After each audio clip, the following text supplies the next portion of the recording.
All right. Should be going live now. All right. Should be going live now. Hey, everybody. How we doing?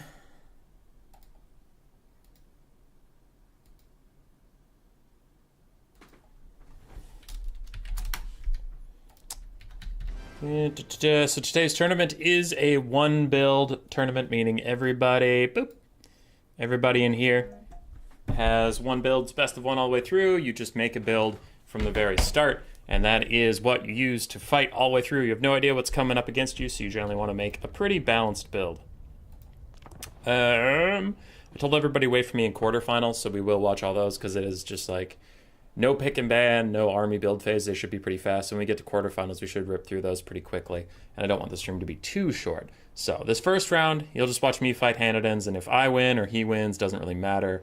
We'll watch all the quarterfinals regardless of who is involved. Sound good? Sounds good.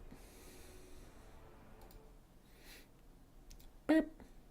It's me. There's also no need for a blocker at all today because everybody's build was announced ahead of time and posted on the Discord. So yeah, no blocker. No blocker at all. Join with code, that code, paste. It's one build. Okay. 1, 2, 3. Hello? Looks like you're camping. Hi, Wicked. Yeah, I put up sheets behind me to stop the sound from echoing too much. Great day off from work. Hell yeah. I chose the Empire, and this is, in fact, my build. I like it. I like it. Great sword since the buffs have been feeling pretty good. Huntsmen in general are quite nice for basic archers. One-hand gunner in case of an armor-piercing threat. Amethyst Wizard is generally pretty safe, especially because I don't need a life wizard, because I have Boris Todbringer as my lord. Some Cav, some Reiksguard for some spice, but yeah, it's nice. Not sure if you're available later, but meeting with some of your Vermin folks at 7 p.m. Talk about standardizing Asmon or cross tournaments. I thought you guys were talking about the rules, like fruit rule stuff. That's what I thought this was all about. Hi, Tom Bombadil. Hey, Vertical Cliff. How you guys doing?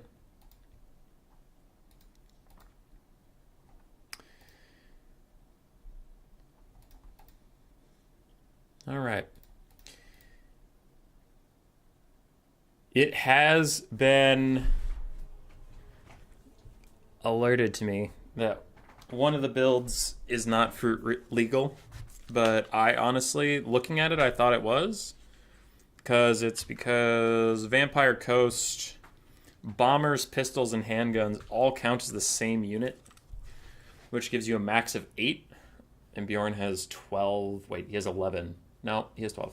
Because he has 5 pistols, 4 bombers, and 3 handguns, but I thought they were different units, so it's not fruit legal, but it's a for fun tournament. It's a pretty honest mistake, because even I, when Bowmore was talking to me about it, even I was like, what's wrong with this build? It seems fine. He's like, those are all the same unit. So, whoops, but I already approved it. We're 15 minutes into the tournament, so it's like, fuck it. They're just not going to deal with it. If he wins, he wins. You can all yell at me. You're just glad you got affiliate playing this? Hell yeah, Coops. Coops did ask for a buy, but there was only one buy, and I gave it to a person who's not responding instead of kicking them from the tournament. In which case, if I had to kick them from the tournament, we'd have 16 players, and there would be no buy round. So either way, it was kind of tough. So I'm sorry, Coops. I did my best. Still have not heard from Altharian Shades, but they did check in 5 minutes from the end. So if they don't show up with a build or whatever, then their opponent just gets the free win, but need your mother's maiden name, social security number, your address, any other names you go by, and direct access to all your money. That sounds like a lot of information. Silly buns.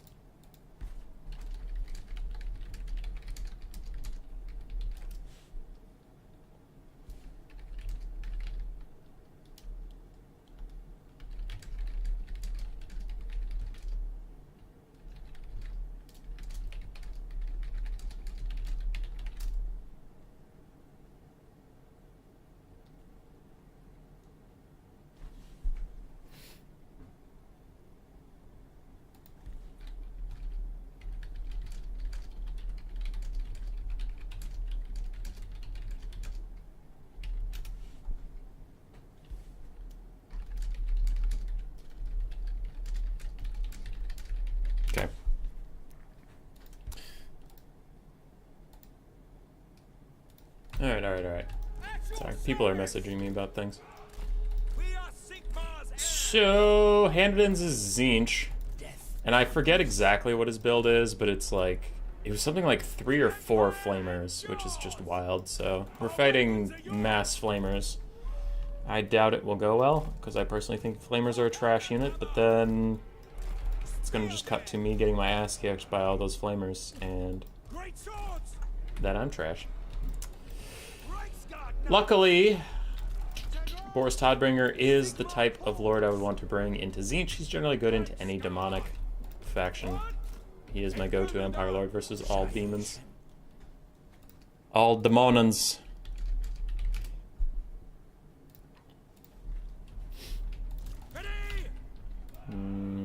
Okay, group them, all the infantry, and run at him! So we have some Chaos Knights of Tzeentch, we do have Kairos, and then we have Flamers and Blue Horrors all stacked on top of each other. Okay, you back off. Just because I wanted to move up in general. I didn't really want for Cav to get that far out there. I didn't remember the formation I put them in. There we go.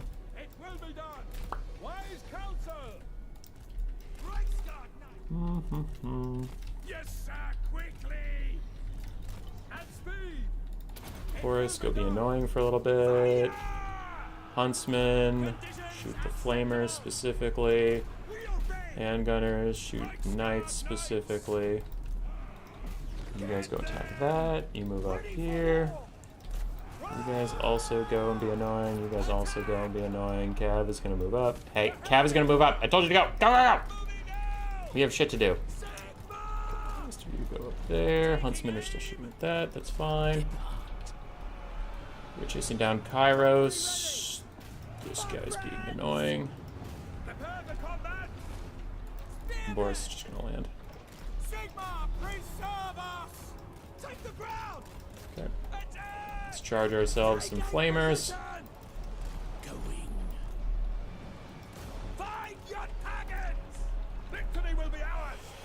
Boris is just here trying to lower the leadership of stuff so it actually routes eventually. We're gonna go over here and cast Fate of Buna on the healthiest of those Tzeentchians.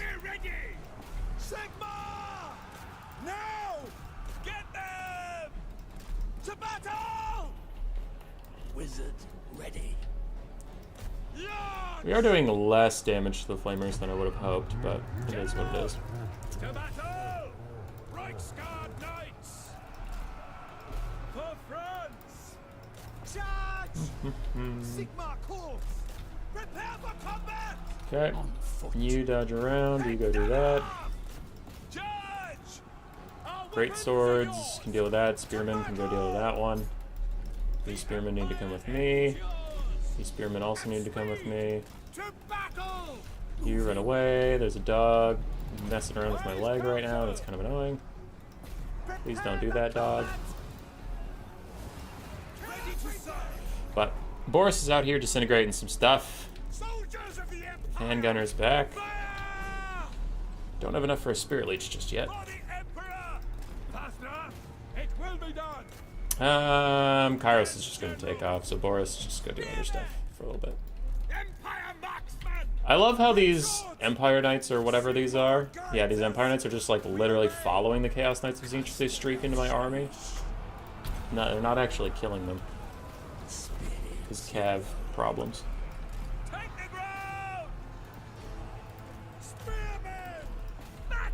But Boris is slowly getting stuff to crumble away.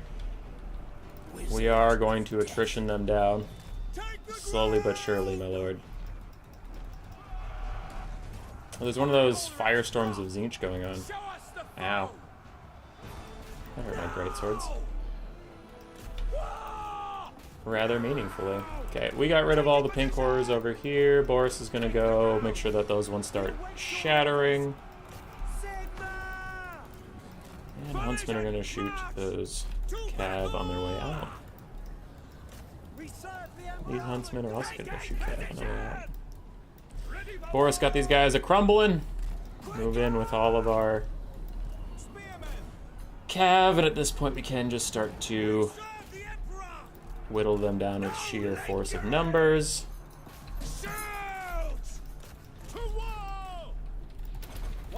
Shoddy Toddy needs to come back home. Ow. Another regrowth onto that Chaos Knight. That's going to be annoying. I'll Spirit Leash the one that isn't getting regrowth. How about that?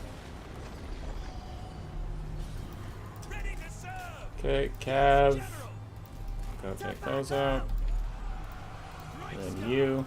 And Boris. Come here. There we go. GG. Humeboy's not playing as furries. Skaven, Dark Elves, Vampire Counts, and Grand Cathay were banned from the single... Oh, and Dwarves. I don't know if I said Dwarves. Were banned from the single build tournament because in previous single build tournaments, Dwarves have been particularly common and unfun for people to fight because of the way their playstyle works. You need to know Dwarves are coming and build an appropriate build. You can't just take a generic build into Dwarves and win for most factions. So it's tough. And also with Skaven being banned from the tournament, Dwarves would have even less counters lingering for them. Skaven I banned just because the current meta of like triple or 4 Poisonwind Globes, 4 Rat Ogres, Ikit Claw is can deal with any faction, is pretty unfun. Dark Elves banned them because Malekith on a dragon plus 3 or Scourge on Chariots can deal with any faction. It's pretty unfun. So yeah, we just got rid of some of the less interactive factions for this one.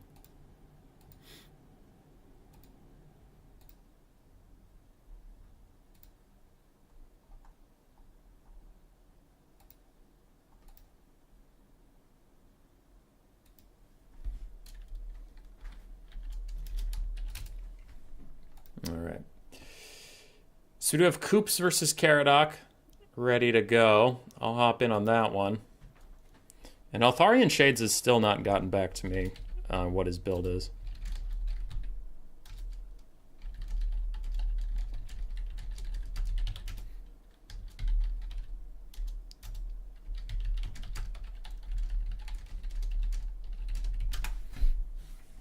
Okay, and Altharian Shade still hasn't got me a build almost 30 minutes after the tournament start time, so I'm telling him, get me a build or he's forfeiting.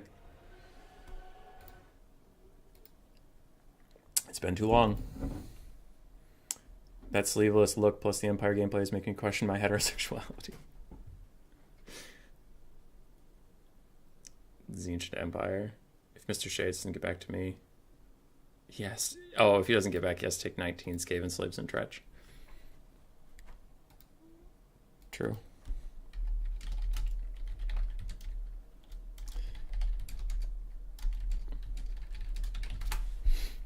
The 4 Flamers build. Okay.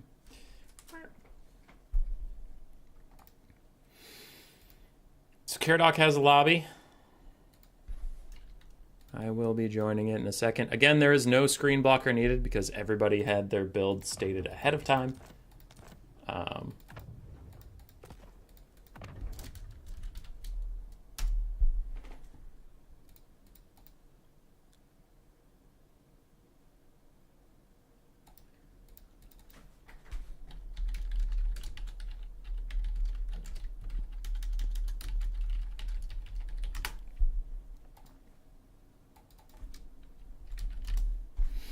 All right, Altharian Shades, send me a build.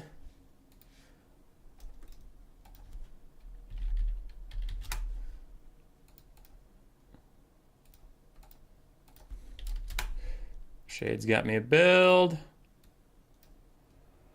And where is it? There it is.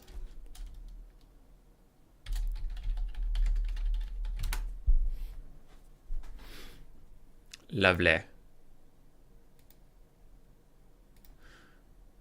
So it is another Slaanesh. Kick it. I have to fight Cal Harmon? Oh, no. Oh, no, bruh. Hi, Lair Mad. Oh. Oh. Stretch. The single build tournaments are fun. They are a bit of a handful to manage sometimes. I will say that.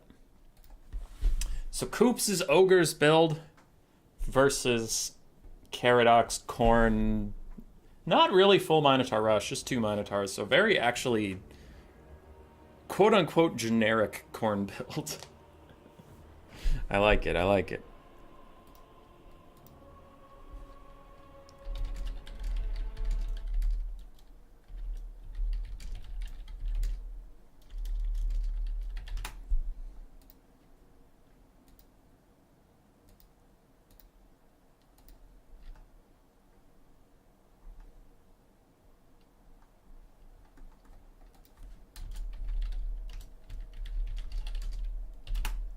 Spirit of the Gorg, $2. Did you just host this format to avoid screen blocker? I did not. But it is a valid consideration.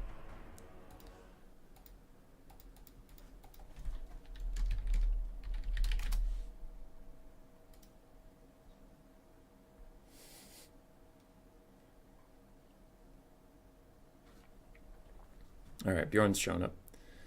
Cool. Anyway, the builds. Enough adminning, time to do stuff. Mournfang Cav with great weapons, plus the Sky Striders Crushers with great weapons. Mournfang Cav with great weapons are generally really bad. I don't know why. Their melee stats look like they'd be really, really good, but they just fail to perform. But we'll see. Versus Khorne, there's no small arms fire to really take them out. Bunch of Ogre Bulls with Iron Fist, Noblar frontline, 4 Sabertusk packs. We have a Slaughtermaster of the Great Maw with Troll Guts and Bullgorger, and then we have an Iron Blaster. Do some Iron Blasting. On the other side, for Khorne, we have triple Marauder Horsemen with throwing axes, 2 Fleshhounds of Khorne, 2 Minotaurs of Khorne with great weapons, then a whole bunch of Marauders and Chaos Warriors mixed in, and 1 Chosen of Khorne dual weapons on the backfield with Valkia in the sky as the Lord. Iron Blaster should be able to hold off the Marauder Horsemen with throwing axes from just doing whatever they want to do, but they will be a little tricky to deal with.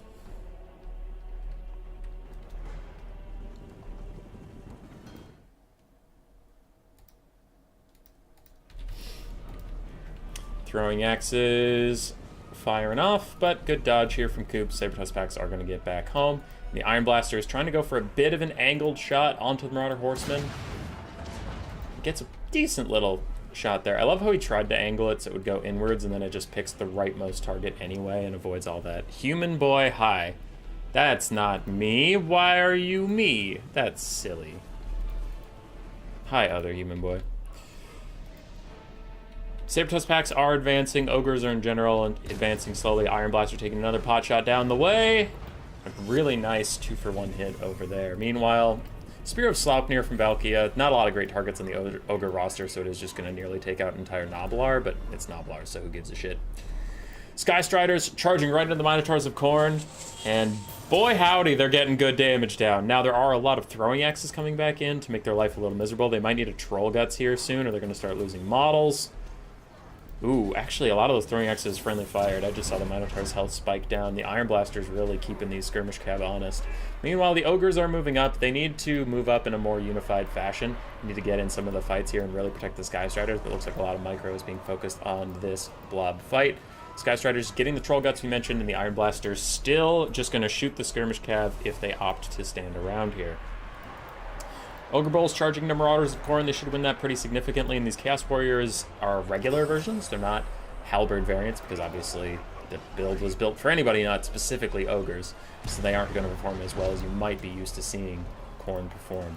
The Minotaurs all of a sudden just stopped taking damage from the Sky Striders. It looks like they kind of ran out of juice, and they are now starting to back off, trying to get a little bit of reprieves, then get another charge bonus in or something. And the Mournfang Cav with great weapons charging in to uphold that mantle. They do have 60 melee attack with Bullgorger on, and they have 30 bonus versus large, so they should hit anything they swing at when they're large. But I am generally disappointed by Mournfang Cav with great weapons, and you can see they are just getting completely mulched by the throwing axes and the Minotaurs, etc., etc. They just don't have the staying power of Crushers. Iron Blaster's trying to kite out the Chosen of Khorne.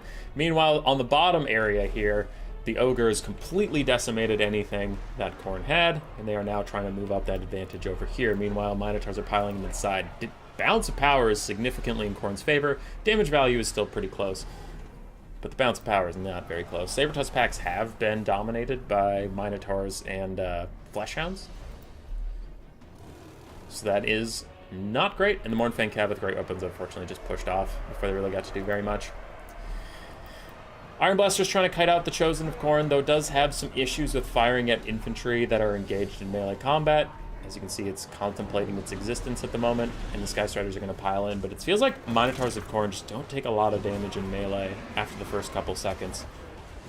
So I do wonder if they're just going to be able to grind it out. Ogres in general in mass retreat. Gnoblar's running, Ogre Bull's running, and it leaves just the Sky Striders and the Iron Blaster to hold down the mantle. Valkia is probably going to go hunting for the Lord at this moment. It looks like that is the case. Humane Boy. Pretty sure Human Boy is the real Human Boy, yes, yes. The one that left to be an actor in a Korean hero vampire drama. You and your conspiracy theories. Iron Blaster did a weird shot animation, but it didn't actually fire a cannonball. Now Valkia is on top of it. I do think the Ogres are doomed. And the Minos of Khorne will prevail. Plus the Chaos Warriors.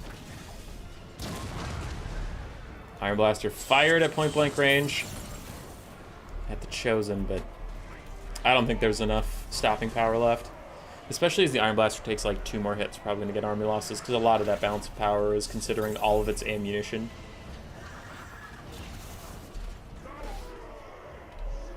And that is that. Begun of the Human Boy Clone Wars. I'll message Cal.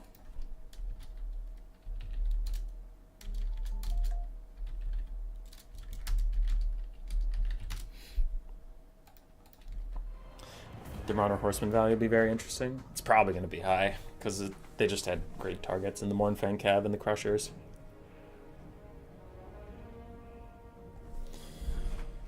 Who has messaged me? Okay. Check that later. Ogre Bulls did not do great against Khorne. Gnoblars did okay, they did what they had to. Sabertusk struggled. Sky Striders did well. Mournfang Cav Great Weapons did meh. And the Iron Blaster struggled once it started trying to shoot the Chosen. It really is not that great at shooting infantry. Like, it can sometimes get a really nice shot, but it's not, like, reliable. Valkia did well. Chosen of Khorne had plenty of health left. They were just looking for a fight. Minotaurs did okay. Chaos Warriors did fine. Fleshhounds did well. Skirmish Cav did well. And Marauders of Khorne did fine. GG, well played. Alright, I have to go find Cal Harmon. Callus Harmonus.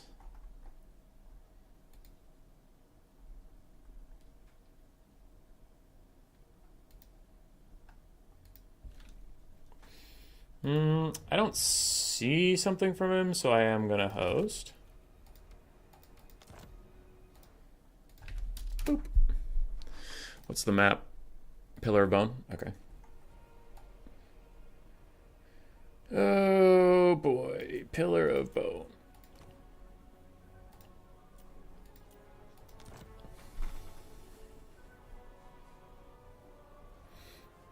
You never know what goes on below ground.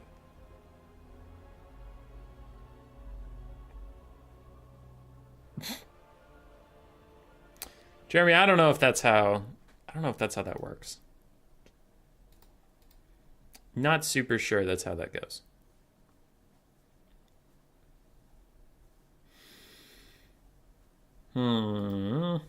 There's something I need to do. Yeah, I need to check Cal Harmon's build to know what I'm running into here. I thought he was Wood Elves. There was a lot of Wood Elves this tournament. Trader, Lord of Change, Spartan. Oh, yeah, Cal Harmon, I couldn't ping him. Oh, it's Nurgle. Oh.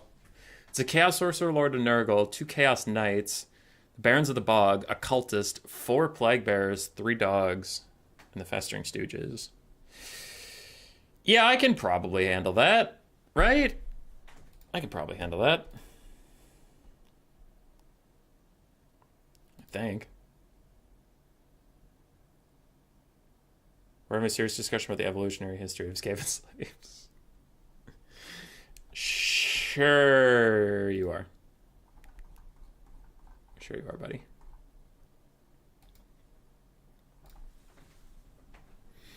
Is the damage from Dwellers Below actually caused by the Menace Below?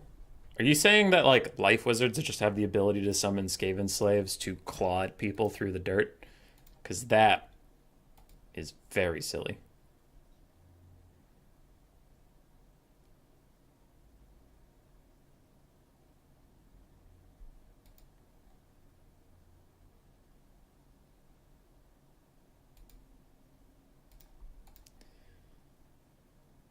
At least it's not his royal fatness. He could solo your army. Kugath?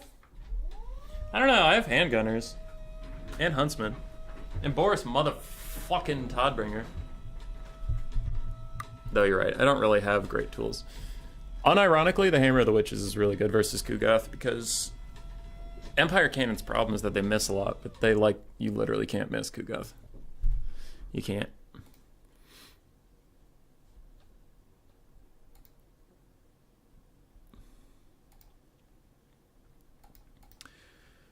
Trader GG and Cummer Dinner are ready as well.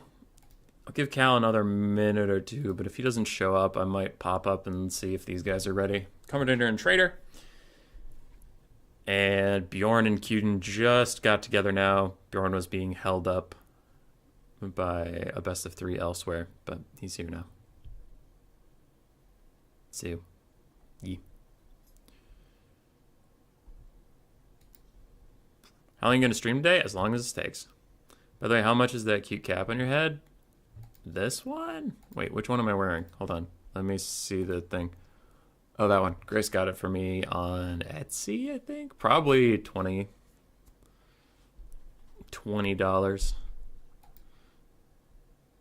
PhD. Probably heckin' dwarf. Yeah, I'll stream as long as it takes to finish the tournament, though. With single build, no picks and bans, it's probably going to be pretty fast.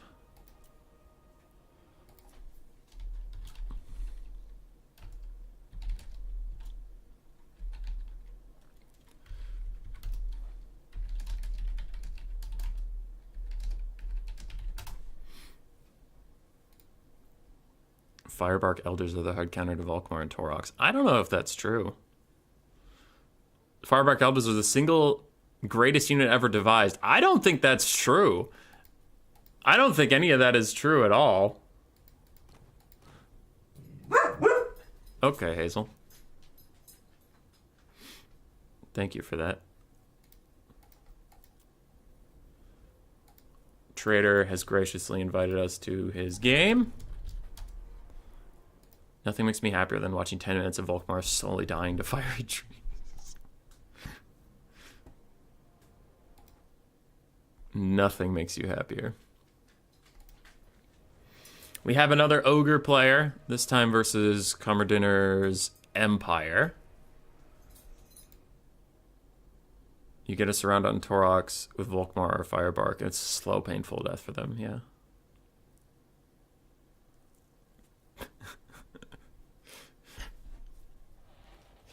Yeah, I might have to do something similar, Caradog. Ugh, because I know people are not feeling the big money stuff for, like, playoffs. So we'll have to think of another way to reward people. That's it, I'm modding Firebarks to have 120 speed. Fucking get it. Alrighty, Empire versus Ogre Kingdoms. On a small-ish map. It could be a hard time for the Empire. And regen for extra fun. Everybody needs regen. Everybody! And hookers, Jeremy. And blackjack. Out of muscle memory, I almost just went to do remove the blocker now that we're in the loading screen, but there was no blocker.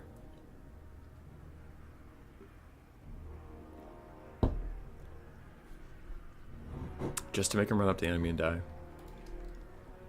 Yeah, that is Treekin in a nutshell, though. Is like, a lot of people that have been trying to sell me on Treekin say they're invincible, and they largely are. Like, Treekin will hold to the end of days, but most Wood Elf builds I see that bring Treekin end up just too thin. So then it's like, the Treekin are the last thing standing as the Wood Elves lose the game. I don't know. Alrighty, for the Ogres build, we do have the Sky Striders. We have triple Sabertusk Pack, triple Lead Belchers, 4 Ogre Bulls, 3 Noblars, 4 Noblar Trappers, a Slaughtermaster of the Great Maw with Bone Crusher and Troll Guts. Pointing on Trader, what the fuck, bird? No. No, this is Trader GG. He's a different guy.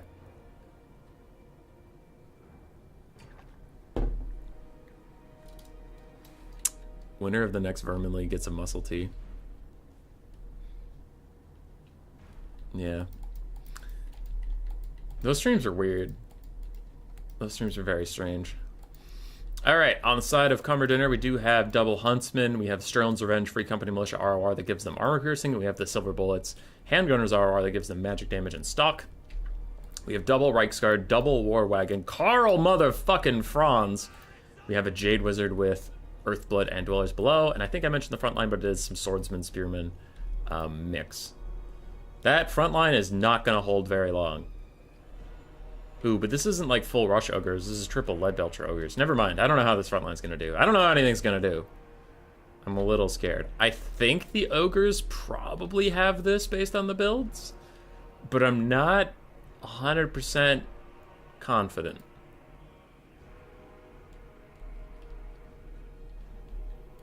Not 100% confident.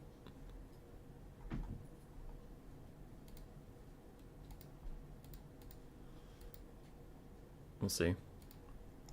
Dude, I released a super unpopular video today talking about Dwarven artillery, and the comment section, it's a mixed bag, right? Like, when I say negative, it's like, there's some negative, there's some positive and stuff. Man, that they're not a fan. There's a lot of people who are like, well, duh, Dwarven cannons are great, and then there's other people who are like, all artillery is great, and then there's people that like, Hellstorm rocket batteries kick the shit out of Dwarven cannons and stuff, and I'm like, what? Oh god, there's too many takes to respond to. The Hellstorm rocket batteries do not outperform Dwarves, except for the ROR, and the ROR is worth twice as much as Dwarf Cannon, so it's like, yeah, the ROR Hellstorm will beat one Dwarf Cannon, but price-wise, it should be matching up against two Dwarf Cannons, which it'll definitely lose. I don't know. It was I thought it was just an innocent video talking about, like, man, Dwarven artillery is actually pretty good, and it did not go well. Yeah. Anyway, Leadbelchers keep those War Wagons a little honest. Now they can only shoot Noblars, and now the Leadbelchers are firing onto the Spearmen. Looks like for now Trader is just happy to take the ranged fight. I think he's probably going to want to get involved before those Huntsmen. You can see those little red lines creeping closer and closer to Leadbelchers. They do not want to let the Leadbelchers get shot at all, because they're super squishy to ranged fire, or melee, honestly. Like, they're squishy. They rely on their range to stay safe, but their range isn't that insane over, like, Huntsmen or anything. So these guys are going to take a volley pretty soon. Karl Franz is cycle terror routing a bunch of Noblars, and we have War Wagons up in the distance, firing down onto something. Looks like they're currently shooting Noblar trappers. For the Ogres, their Noblars have gotten engaged, but the Skystriders have got to react to this Karl Franz intrusion, or someone has to. Like, so far, the Ogres are a little slow on the draw right now. They're just letting too much stuff happen. Skystriders are now going to chase the War Wagons, which I think they should probably dive the back line, shut down the ranged of the Empire that is now in range of the Leadbelchers. Or they can hunt Franz, but I think chasing War Wagons is not going to go super great for them. Now it could, it's just like War Wagons and Scourge Runners are considered at the top of the meta right now because they're broken melee hitboxes, so the Skystriders might have troubles actually getting them into melee where they want them to be. Leadbelcher is getting run down by Karl Franz, and Ogre Bull's now starting to commit to the fight, but they're actually just getting gunned down wherever they set in, because they're kind of engaging in this like one-by-one slowly across the finish line format, and it's not really working out. Reichsguard up in the trees trying to retreat from the Skystriders. Taking a nasty shot in the back. Saber-Tusk are also moving in. Leadbelchers are just trying to outshoot the Empire at a distance. And as the Sterling's Revenge turns sideways, it is definitely working. And a Bone Crusher is also going to make that worse for them. A Dweller's Below will land on these Noblar Trappers, but it's a 400 gold unit. I guess who cares if it gets deleted. Good control these Leadbelchers, constantly making them run away from Franz, not allowing them to sit in melee with him for any amount of time, make him really work for it. And in the back, the Ogre Bulls that did get through the front line, you can see once you get to the back line, they just demolish them. Huntsman already shattered, Sterling's Revenge and the Handgunners running off to very good stuff there.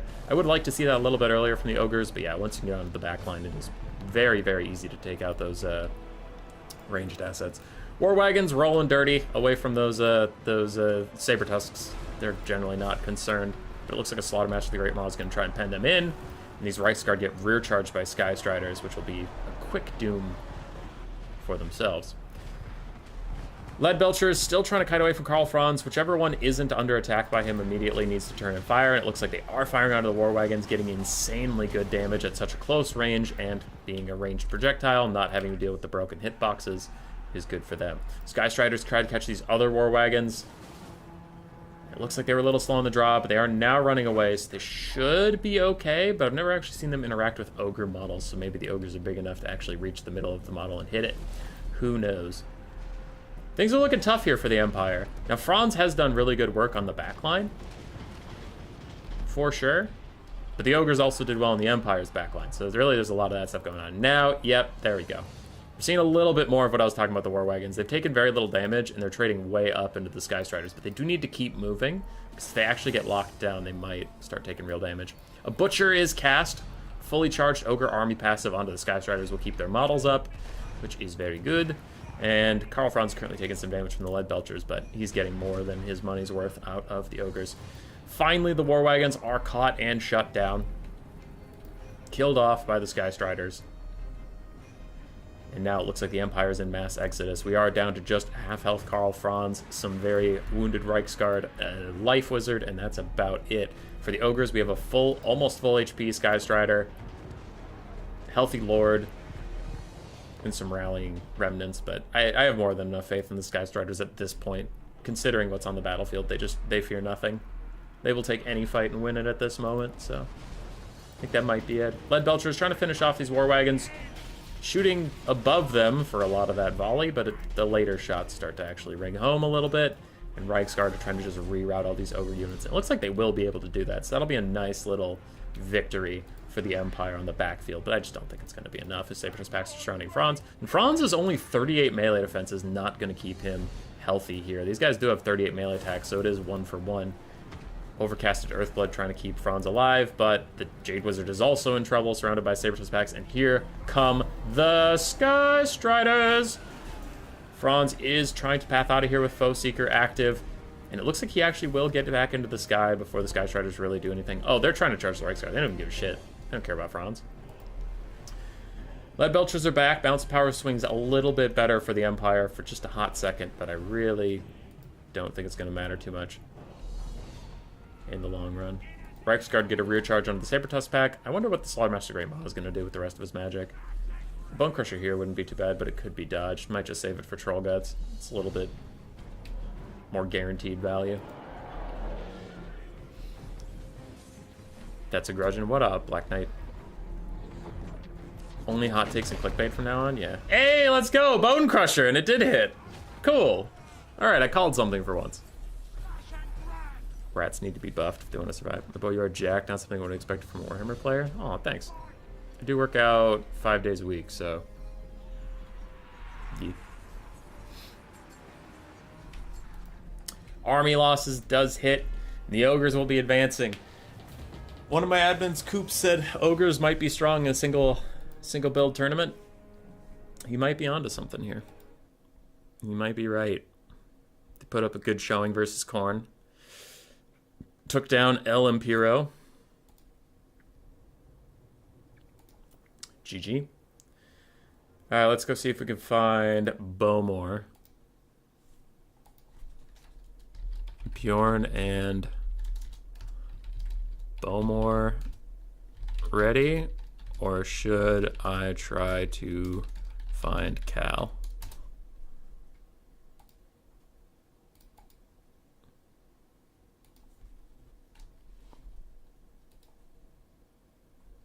Okay, he just messaged me. Cal Harmon just messaged me.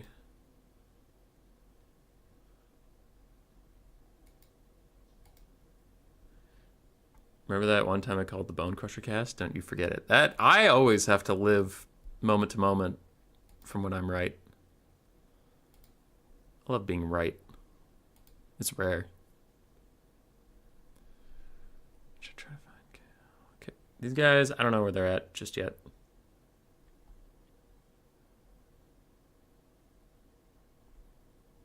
Ogres need special preparation for moment. Life magic versus them is bad, for example. Yeah. Hi, trader.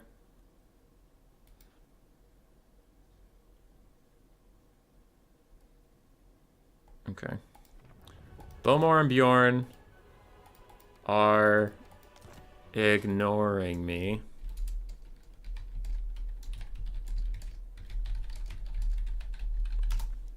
So I'll go fight Cal.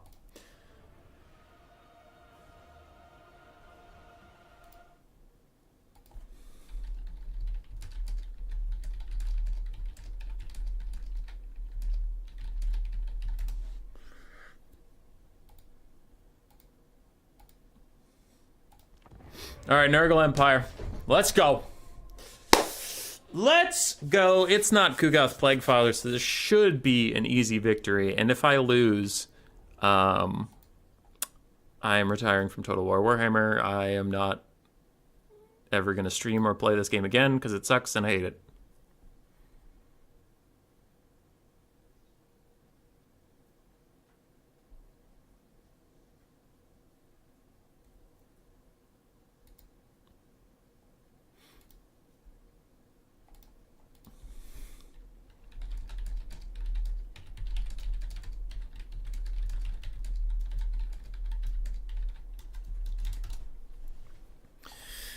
Alrighty.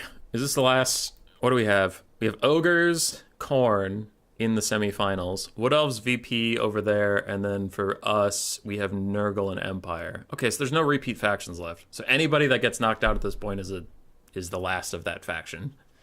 So I'm the last hope for the Empire, and Cal Harmon was the only hope for Nurgle. Period. Fucking nobody takes Nurgle, dude. It's funny.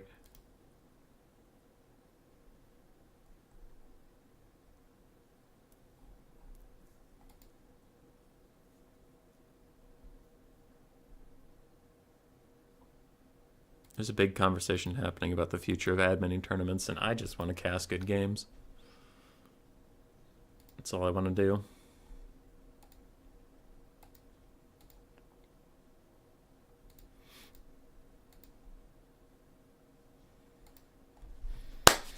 All right. Loading up.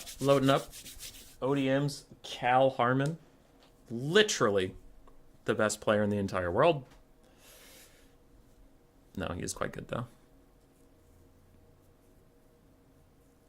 We're taking a long time to load. I'm starting to get fears of a crash incoming. Don't do it. Don't fucking crash out. Wasn't there a patch towards the end of Warhammer 2 where it was actually quite common for a bug where the lobby would crash, but it would... How it would crash is it would take all 600 seconds. So it would take 10 minutes. It would count down to 0 and then just like end the game. And it was actually pretty, like, as far as lobby crashing bugs go, it's common. Now I wouldn't say it happens a majority of games, but it was during that patch until the hotfix, it was happening like legit 10% of games, which is pretty bad. Unannounced midday human moose stream. Hi, Grox. Hi. Alright, we gotta fight Nurgle. He has 2 Chaos Knights that are gonna be a problem. The rest of his build looks quite manageable for me. But I am concerned about those Chaos Knights, so we're gonna have to take them down. Okay. I'm gonna Amethyst Wizard, throw a Fate of Buna onto one of those Nurgle Knights. Whichever one. I don't care which one, just one. We have Toddbringer to go fight some stuff. I'm gonna have to use I'm gonna have to try to remember to use Toddbringer on the front line because I really want to get Plague Bear's leadership lower so they start crumbling. That's why I like Toddy into all demon factions. Is demonic crumbling is so fucking intense that if you can get them crumbling at all, the whole unit just dies. So anybody with the leadership debuffs is really good. That's why if I was playing this matchup without a single build and I actually got to pick, I would still take Toddbringer, but I'll bring a Burning Headcaster because if you can just nuke down Nurgle's frontline's leadership, they get completely fucked, and then their single entities are left in a slow grind to the death. They don't particularly enjoy.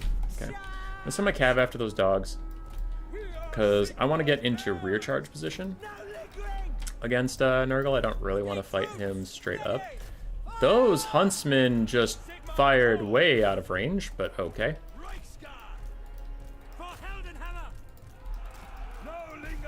Okay. But we're gonna get some free damage onto Nurgle while we can.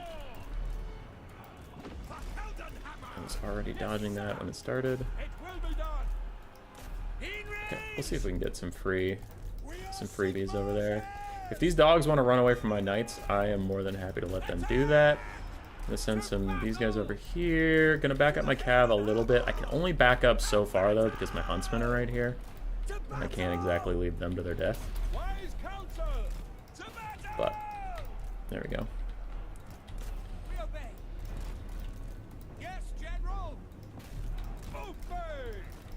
Okay. So now we've backed up as far as we can, but we're gonna have to take the fight or sacrifice the huntsman, which I don't want to do. So take the fight it is. Trying to get away from these guys. Kind of being bitches. I mostly just want to leave them open to getting shot by my handgunners. I'm generally happy with that. Okay, our front line's trying to hold. These guys are doing okay. We routed off those dogs. Now there's Chaos Knights to worry about. I almost have a Fate of Una ready for those Chaos Knights. Toddy's still just leading them all on a merry chase. I did not know that the Festering Stooges caused terror. That's kind of wild. Okay, Toddy, take the fight right there, because now we have a good angle of fire. So at least we're okay on that front. Okay, we're going to Fate of Una the very healthy Empire Knights over there. Reichsguard are back. Toddy's not having a good day. Barons of the Bog coming for my booty. It's not a whole ton I can do about that, though. Okay. With that Fate of Una, we should be okay as far as the cav engagements go. These Barons of the Bog are being annoying.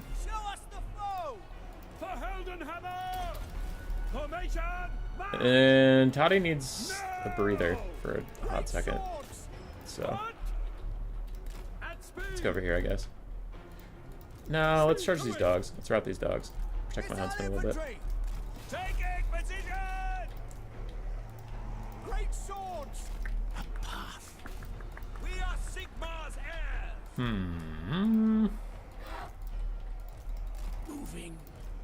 Okay. Trying to finish off the Festering Stooges. They're so close to crumbling, but I can't quite get them. Let's get you back in the air. Lift off! Lift off! Lift off! How did you not fly in all that time? I thought for sure you were going to be able to fly. Wild. Anyway, you guys shoot those. You guys are still fighting that. You guys are still fighting that. Come over here and Spirit Leech that knight. You go over there and lower their leadership because I really need these guys to crumble. There it is. There's the demonic instability. Let's go. This area's fucked. Let's go. Let's leave this place. Okay, so we're going to bail out on that fight. We're going to try to win every other flank for a hot second. I have handgunners, but yes, I do. They're over here. They're just doing stuff. So we're going to hit these Plague Bearers in the face. Fortunately, my Spearman did just break, though, so that's not going to have quite the impact I wanted it to have. Death is imminent. Man, these Chaos Knights and Nurgle are fucking chilling, dude. Prepare for combat! Taking that position! Take position! I don't know how you guys ended up facing sideways, but I swear I've told you to attack that exact same Barons of the Bog like 50 times, and you're just not really feeling it. Which is, I mean, like, it's okay to not feel it, but also, fuck you. Another Spirit Leech over there. Spirits invoked. Oh man, these Plague Bears are really tough to get rid of.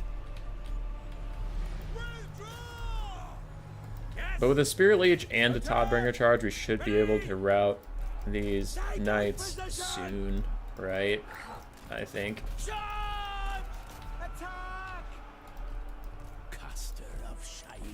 There's a terror route. Can we turn it into a natural route, please? There it is. Natural route. Cool. So you guys can chase that off. Boris can come over here. It's gonna be a tough one, boys. It's gonna be a tough one. Oh boy. All right, run away. Okay. great swords and stuff come over here. Reiksguard can chase off the Nurgle boys. Let's go. It's a struggle. It's a struggle. Ready! Formation match! It will be done! At speed! I don't know if we got the juice left in the tank, but we will fucking see. Reiksguard Knights! Soldiers of the Empire! Get them! Go! Send this out! Alright. Toddy's almost got him crumbling. Yes, General! No lingering! Those guys are shattered. Toddy's got him crumbling. Toddy's got him on the ropes.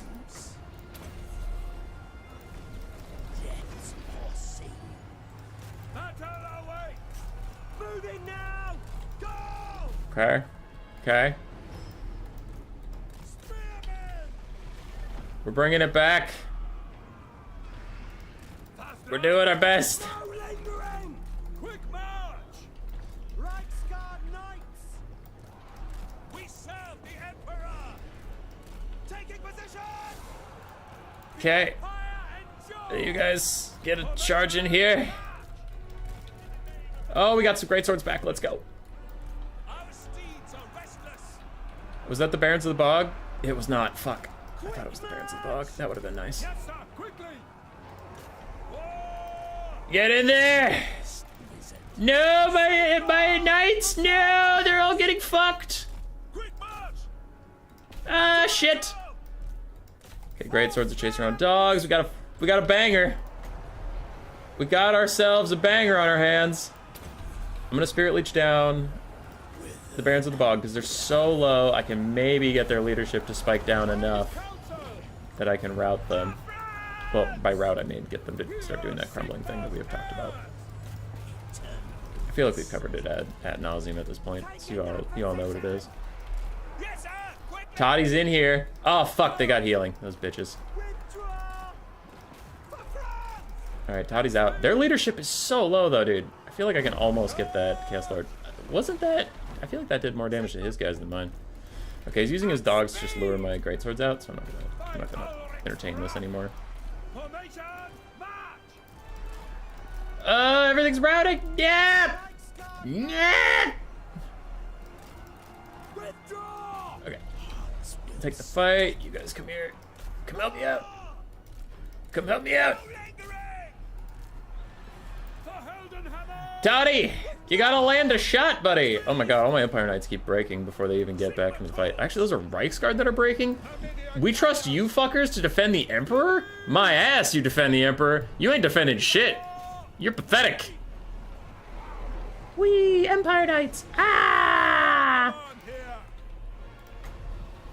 But yeah, we are kind of in a bad spot. I'm gonna Spirit Leech the Barons of the Bog again just to try and get rid of them, because they're like reducing my damage by I think 25% across the board. I'm gonna try to go get a cycle charge while I still can, but that Chaos Lord is kicking my dick in. Is that cultist? Seriously? I have 104 speed and that cultist is just on top of me. Can't get away from him. I think that is GG at this point. Barons of the Bog still healing a bunch. Sigma calls! Yeah. Rest in peace. It will be done! Nicely done, sir. Nicely done.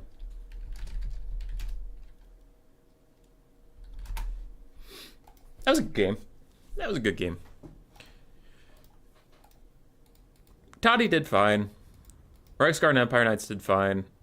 Huntsman did okay. Amethyst Wizard did okay. Yeah. Actually, generally happy with how everything performed. Sorcerer Nurgle did well. Festering Stooges did well. Chaos Knights of Nurgle just held me down for a really long time. Barons of the Bog did fine. Cultists did really well. Plague Bearers also did nicely, and Dogs did great. So both builds really performed quite well. Yeah.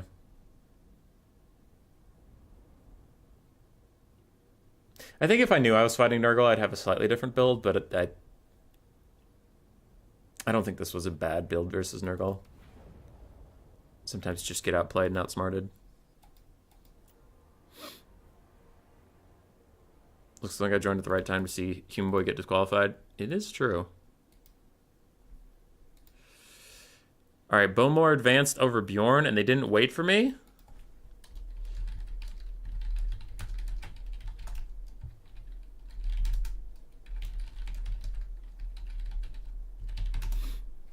Okay, so we don't get to see Bjorn versus Bowmore. They played without us like assholes. Like assholes!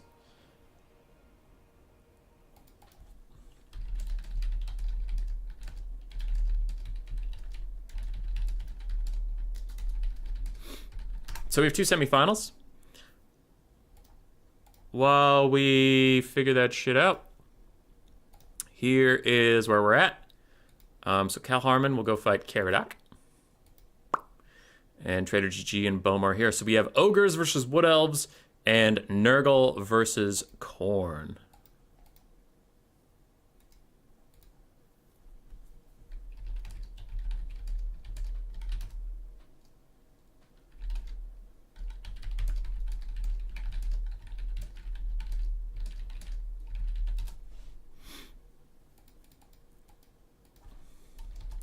Caradoc and Cal,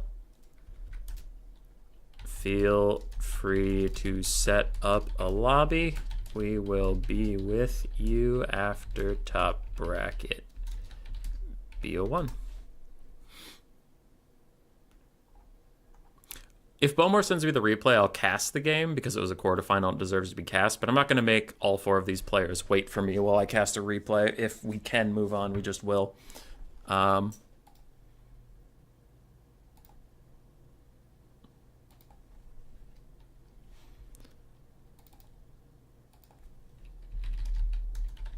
There we go.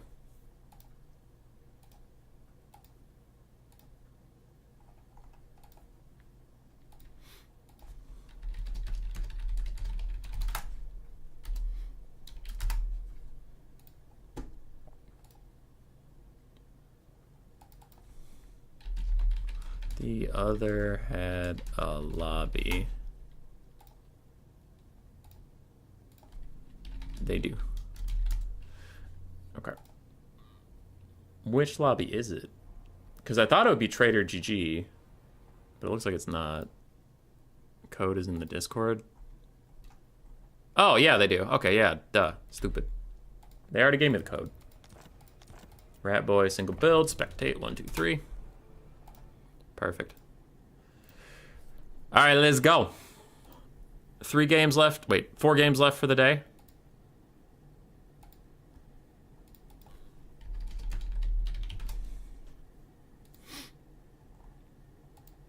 Ogres and Wood Elves.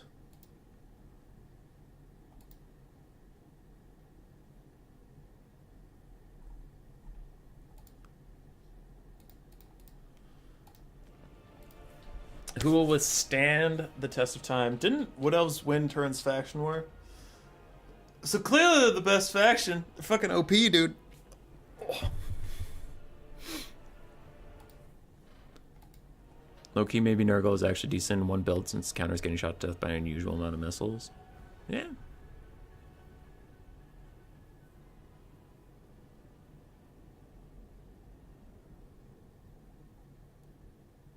To Kevin is RR infantry room stake. Yeah.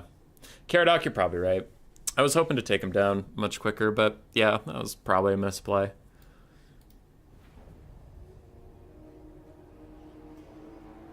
You love how smooth best of 1 tournaments go?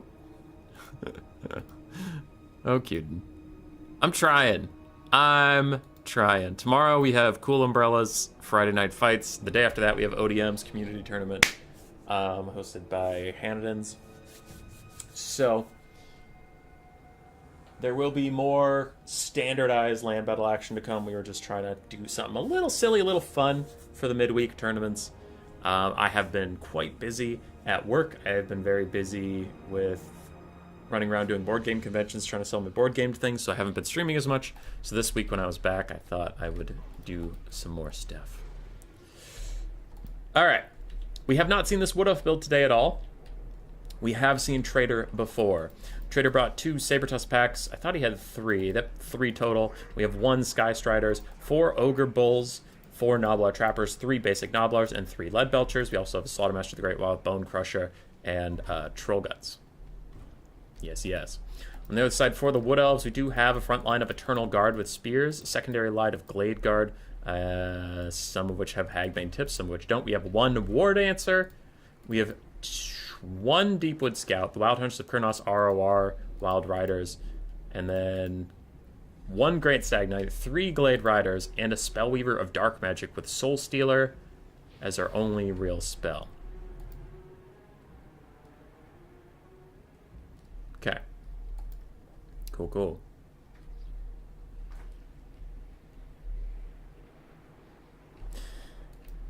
Yeah, sorry, I just got lost and thought about the build for a second. It's rather fortunate that the Wood Elves have a Spear frontline instead of Dryads, because Dryads versus Ogres would just not go well at all. But the War Dancers are going to have a hard time getting any real value out. I also, like, my heart's telling me the Great Stag Knights will get murdered by Crushers. I don't know why I think that, because they do have armor piercing and they have low armor, so the armor piercing values of the Crushers is kind of a moot point. And they do have physical resistance, but I don't know. Part of my brain's just telling me these guys are going to get fucking trucked. Cuden out there doing the work of the gods. Thanks, Cuden. I'm bad at doing this stuff. I just like to shout at the computer screen. That's all I do. Both players look to be ready. Oh, also, you know what's actually going to be super fun, I just realized? The other semifinal is Nurgle versus Khorne, which in my head, I was like, oh, fuck, the worst matchup in the game to watch. I'm not looking forward to it. But since it's a blind build, it's not like Nurgle can just go the Beast of Nurgle, Kugoth, and the Blob, and Khorne goes like full Skirmish Cav. They already have set builds, so I actually have no idea how that's going to go. That's going to be fun. That's going to be the first time I've seen Nurgle actually, like, play a respectable build into Khorne. Alrighty, Deepwood Scouts already trying to fire on the Lead Belchers, and the Lead Belchers not enjoying the little pokey pokes they're getting there. And the Glade Guard are also getting in range of the Gnoblar Trappers. Gonna fire at them pretty soon, though I suppose the Trappers are actually stocked for a good amount of the game. Spellweaver is currently hidden, though with the Sabertusk going literally underneath her, she will be revealed. There we go. And now all the Ogres can see her. There's nothing they can fucking do about it, but they can see her. Frontlines are going to go get engaged. I would say the Wood Elf frontline will win because it's versus just Gnoblars, but there are Ogre Bulls backing it up. We'll see how that goes. Ooh, charging straight into the Gnoblar Trappers. They're going to get that weird Gnoblar Trap, like, passive that I always forget the Gnoblar Trappers have. That's kind of a weird Mortis Engine type thing. That's damage per second, yeah. Ooh, on the far side, interesting stuff is happening. Wild Hunters of Kurnos get a full charge on the Ogre Bulls, and they are going to massacre those Bulls. Just destroy them. Sabertusk packs are tearing apart the Glade Riders, though. They don't really give a shit. And the Sky Striders are coming over to maybe pick a fight. On the far side, more Great Stag Knights and stuff is piling through, and without the Sky Striders can only be in one spot. And wherever they aren't, the Wood Elf Cav is going to just run in and put on a clinic on how to kill some Lead Belchers. And you can see also the Archers are murdering these Lead Belchers now that they're in range. A pretty huge Bone Crusher, but not enough to protect the Lead Belchers, unfortunately. Sky Striders still trying to find a fight. The Wood Elves are just running away from those big rhinoceros pig hybrid things. They're just trying to not fight with them at all. Now it looks like the micros dropped for a little bit, so Wild Hunters of Kurnos are getting picked off. But in the background, a big Soul Stealer lands, Great Stag Knights, War Dancers, everybody's going nuts. The Ogres are in mass retreat with their Lead Belchers. Their front line is doing fine. The Gnoblars are actually performing quite well. Sabertusks are streaking, and so both sides are completely fucking up the other side's back line. Nobody's really engaging in the frontline fight too seriously. Lead Belchers trying to defend themselves by shooting across the way at the Great Stag Knights, who have taken a lot of damage. There's no healing on this roster for the Wood Elves. It's just it's a Dark Caster. She can only heal herself with Soul Stealer. Ogre Bulls chasing down these Deepwood Scouts, chasing down the Glade Guard. They're not really able to shoot, and the Sky Striders finally get the fight they want, and they crush the Wild Hunters of Kurnos. Those guys are dead as hell. Glade Riders are gone. Glade Guard also retreating, so balance of power turns all of a sudden in the favor of the Ogres, and I am inclined to agree, though I do think the balance of power is going to get a little worse for the Ogres when all these Lead Belchers are fully capped off. Darkcaster still fighting with the Slaughtermaster and the Ogre Bulls. She's doing better than I honestly would have suspected, but Trader does have some Saber-Tooth packs that need to come back to the fight. Deepwood Scouts rout off Ogre Bulls by their 360 shooting, also with a little bit of support from their other Glade Guard that have Firewall moving, so while they're running away, they can at least shoot in front of them. I guess that's pretty cool, I suppose. Saber-Tooth and Noblar are still chasing down the Glade Guard, but honestly, I don't think this is enough stuff to chase down all these things. You can see they just turn and fire and obliterate that Saber-Tooth pack very, very nicely. This could be a problem for the Wood Elves, though. Spellweaver of Dark, she's doing better than I thought she would, but I didn't think she'd do very well. So better isn't that much of a thing. Soulstealer's trying to heal her up while it is dealing damage to her enemies, and the Great Stagnites might have to come bail her out. Now, they did get rid of another Leadbelcher, but they're not going to enjoy throwing their lives away to save her, but they do, in fact, need to save her as she is just about to break. Can the Stagnites get her out of the situation? -5, -2. She rallies, and a big rear charge in from the Great Stagnites might be enough to peel off these Ogre Bulls. They are just basic Ogre Bulls. Like, their leadership is generally considered pretty low.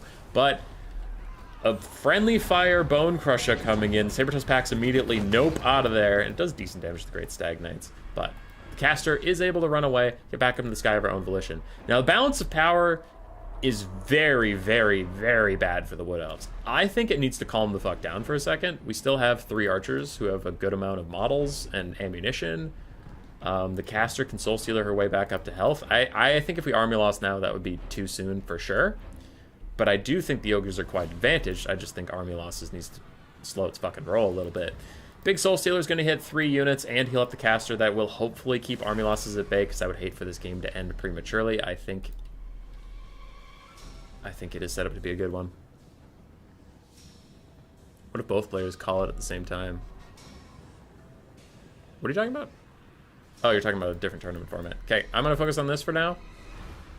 But it's not because I don't care about you guys. It's because that's a lot for me to think about while also casting thingy.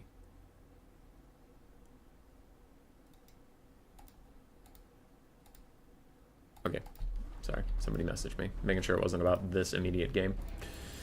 Eternal Guard trying to rally back to the forces. Bowmore has gotten his Glade Guard and Deepwood Scouts back in position. And I think a big thing the Wood Elves could do to get back on the balance of power would be getting their archers onto the Sky Striders. The Sky Striders being like full HP is definitely inflating that balance of power, even though the game doesn't really consider how squishy they can be to these ranged options. Darkcaster lands on the Leadbelchers, is getting good damage out onto them, though she is going to get recharged by Ogre Bulls. If she has another Soul Stealer here, that would be pretty good for healing, but I don't think she really wants to take a charge from those guys, and she is trying to actually piece out of here as we speak. The Wood Elves are just clinging to life on that balance of power, man. For the Ogres, it's mostly down to the Lord, the Sky Striders, and some dogs. Everything else is too injured to really be of significance. Butcher onto the last of the Leadbelchers, though, with only 7 models, their DPS is going to be pretty low. But it might be high enough. His army losses kicks in against the Wood Elves, and all of a sudden it's over. Again, I think that was premature, but fine. 20% physical resist. Yeah, I think, well, they don't have great armor values, so they would get bodied by Ogre Bulls, and you generally want spears versus Ogres.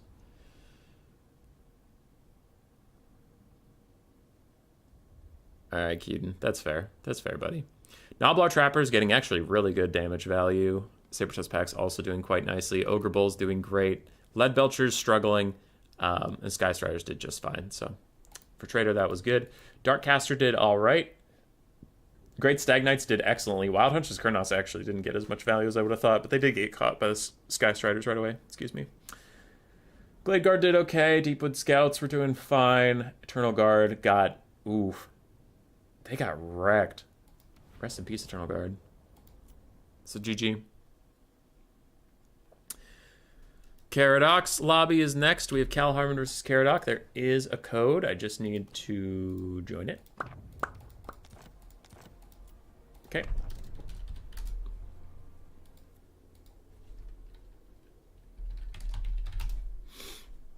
We have Khorne versus Nurgle. Caradoc readies up as soon as I enter the lobby.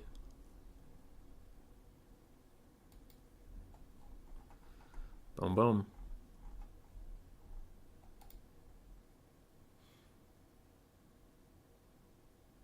Not very useful when you don't have something important to heal. Yeah.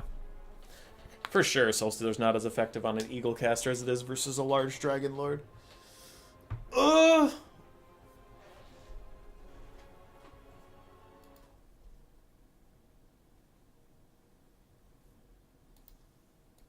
Let's go Nurgle.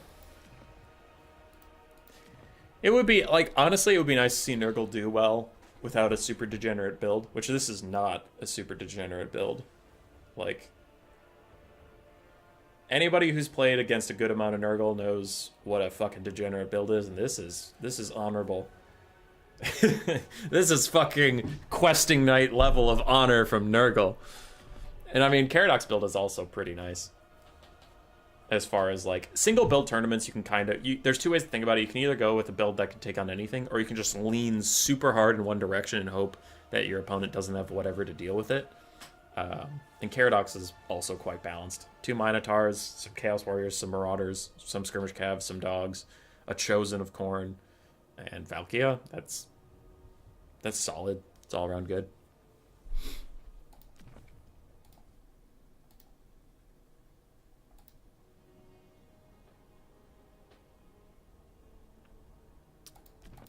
Cal Harmon might have stepped away from his computer for a second. So we'll see when he readies up.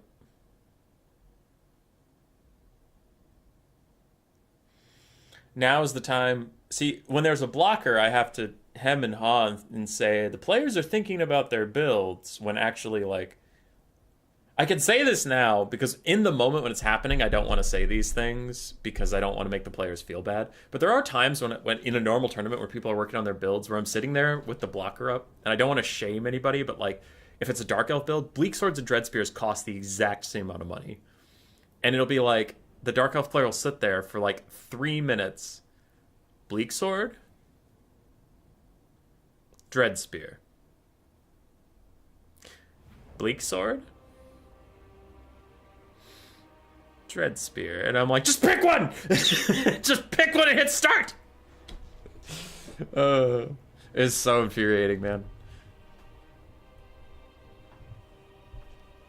Kind of like the Khorne build. The Khorne build's pretty nice.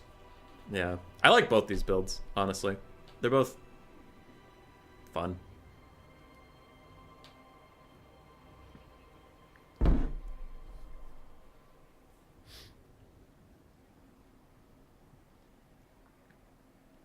It can be true. You just got to make it. Like it can be frustrating as a caster because we had this one series in the ODM tournament. I forget who was versus who, but legitimately, the best of 3 took like an hour and 20 minutes that I was casting, and that's just like way too long because it was mostly the build phases and the pick and bans were super long.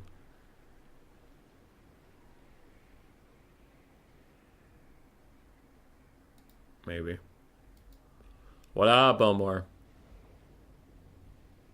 How you doing? Bowmore, since you're in chat, how did you feel about that army losses? I thought it was early. Like for sure I thought you were disadvantaged in the state of the game, but I did not think it was army losses territory. I don't know.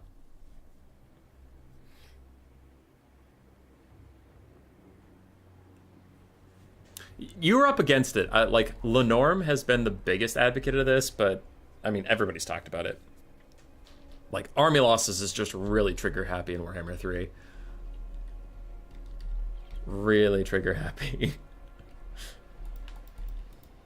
Make a poll for Dread Spears or Bleak Swords.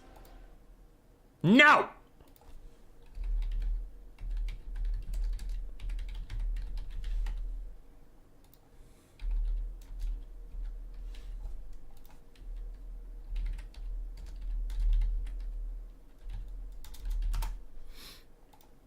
There you go, Phoenix King. There you go. Yeah. You're like, I think the Ogres had it, but it's more of just an ongoing theme of like army losses jumping the gun a bit.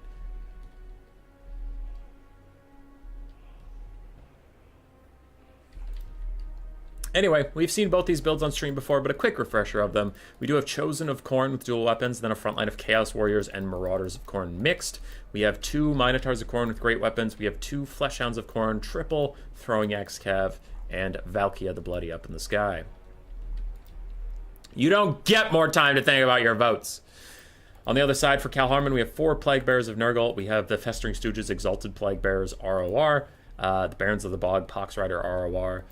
3 Chaos Warhounds with Poison, 2 Chaos Knights of Nurgle with Lances, and then we have a Cultist of Nurgle with his Icon of Eternal Virulence, and that's it, actually. He doesn't have a Summon or the other item. Okay. And then we have a Chaos Sorcerer Lord of Nurgle with his passive heal, and then the Fleshy Abundance spell that gives a heal, and Stream of Corruption. We are off. Bleak Swords, Dread Spears. Bleak Swords, Dread Spears. I'm getting memed on.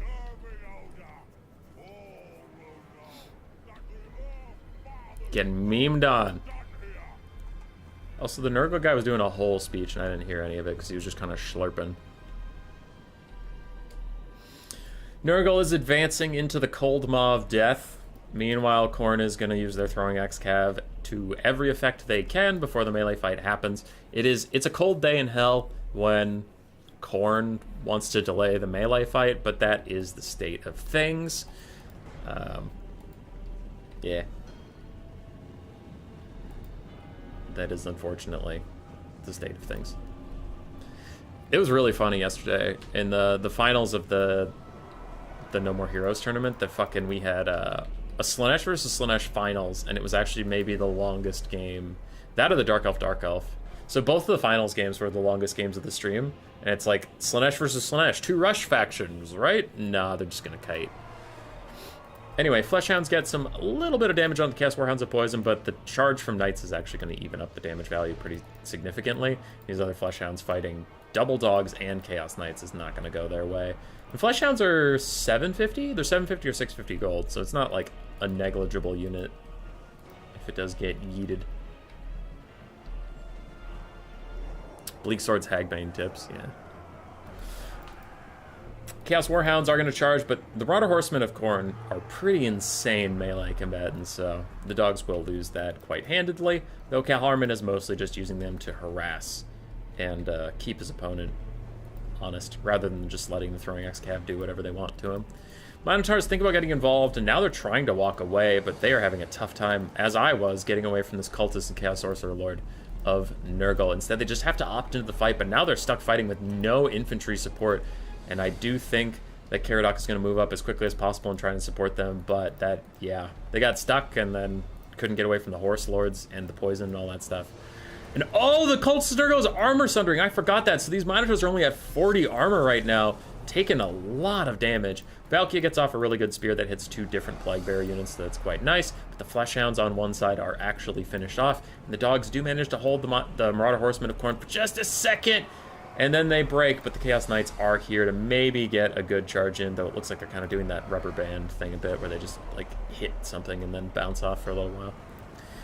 Anyway, melee fight has begun in earnest, but an entire Minotaur of Khorne is pushed off, a Fleshhound is dead, and on the other side it looks like all 3 Warhounds of Nurgle are in a tough spot. Like, they're so low that they're not going to really contribute too much in this game, but still, decent trades for both sides. Damage value is about equal, though Nurgle, with all of his healing, is fine being down in damage value, so when he's up, it's actually kind of a scary early game. I think Caradoc is going to have to scrap his way back into this one.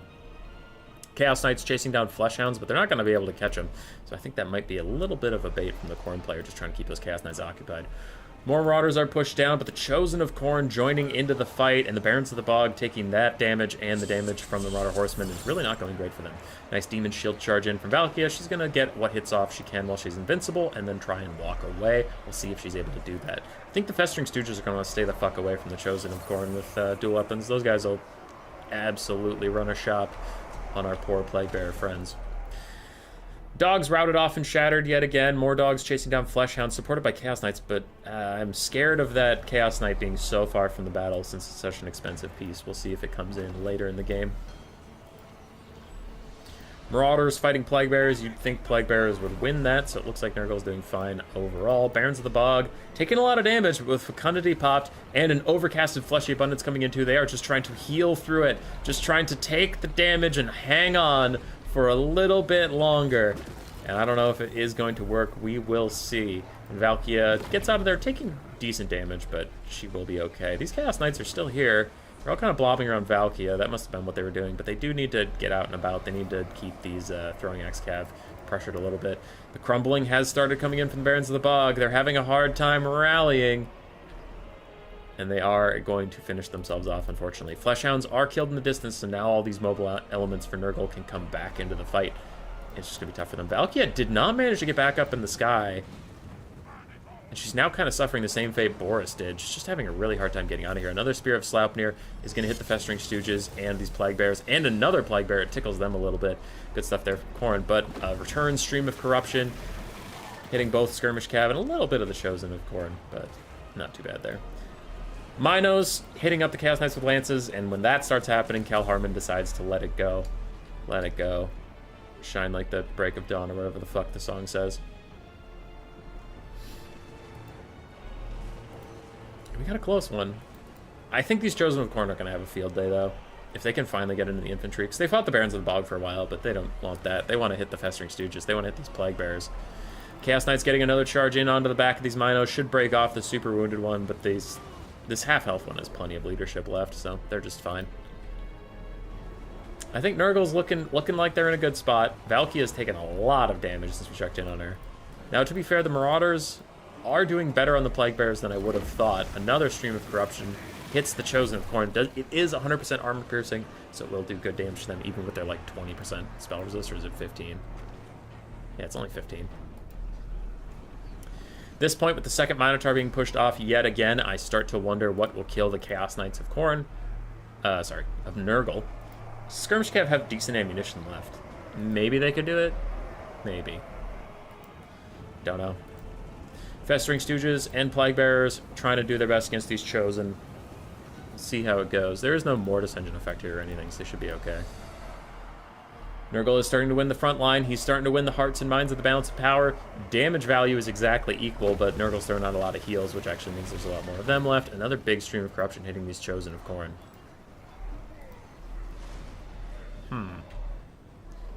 Khorne is in mass exodus, trying to kite away from these Chaos Knights for a little bit, deal some damage to them on the sides. Meanwhile, these Chaos Warriors fighting back against Plague Bears.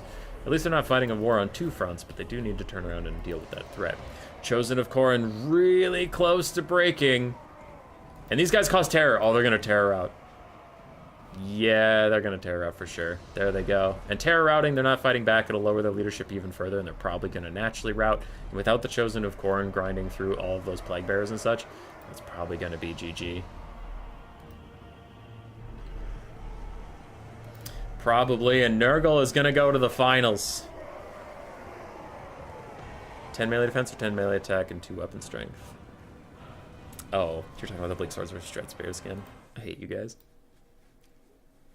Bleak Swords actually beat Dread Spears. What's wrong with you guys?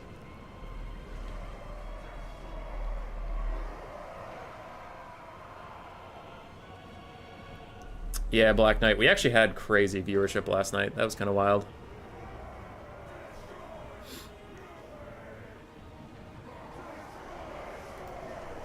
Anyway, I did stop casting the game for a little bit. I got distracted by chat, but not much has happened. Nurgle just got too far ahead of Khorne at this point. I think Nurgle could take his hands off the keyboard and still probably end up winning this game, and Army Losses starts to agree, as there are just too many Chaos Knights left. And Nurgle is going to the finals. I think that was pretty well played by Cal Harmon. Caradoc 2. I thought maybe with the Chaos Knights chasing the Fleshhounds into the distance, that was going to be too much of a mistake, but it really was not the case. Minotaurs and the Chosen of Khorne were doing their best to win the front line along with Valkia, and the Skirmish Cav did fine too. They just couldn't get through the Nurgle healing. As for Nurgle, Chaos Lord did fine, Festering Stooges did okay, Chaos Knights and Lances did alright, Barons of the Bog got trucked mostly, Cultists did alright, Plague Bears held forever, and the Dogs actually managed to pay for themselves. 56 viewers with 27 likes. Hold on, did I bug? Oh, there's 53 of you guys. I thought we were at 31. My display bugged, so it was sitting at like 31 viewers, and I was like, yeah, it's a pretty low-key tournament today, all right. Is the Nurgle Sorcerer Lord valid in melee combat? Yeah.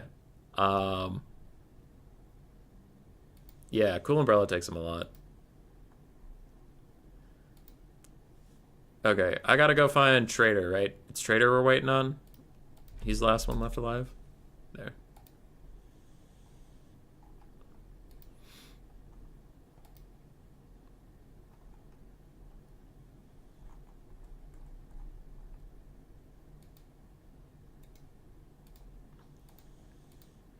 Okay.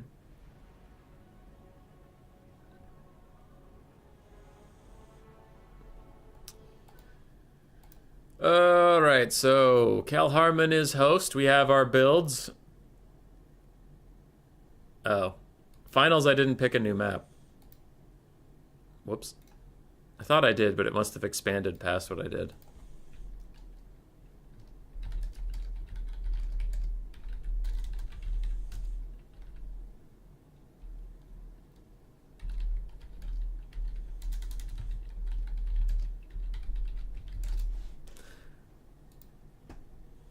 Okay.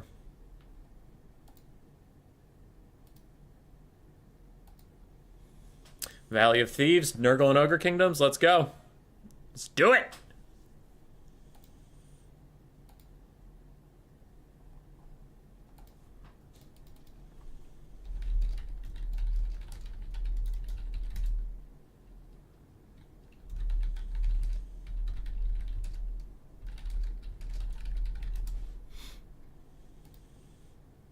Alright, alright. We're in.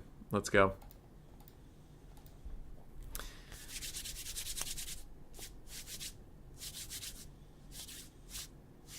I don't have too much to say. You've seen these builds multiple times at this point. Coming in hot. We do have Lead Belchers. Able to deal with all the Festering Stooges. I do worry for Cal Harmon that those 3 Lead Belchers might be quite uncontested. Now, Cal Harmon has 3 dogs, and he has 2 knights. Sure, he can try and get back there, but I feel like the Sabertusk packs and the Sky Striders are going to be enough to hold back the tide while the Lead Belchers just pew-pew. And there's Noblars. I don't know. Looking at this Ogre build versus the Nurgle build, I feel like the Ogres have got this in the bag. I'm going heavy favorite on Trader GG here.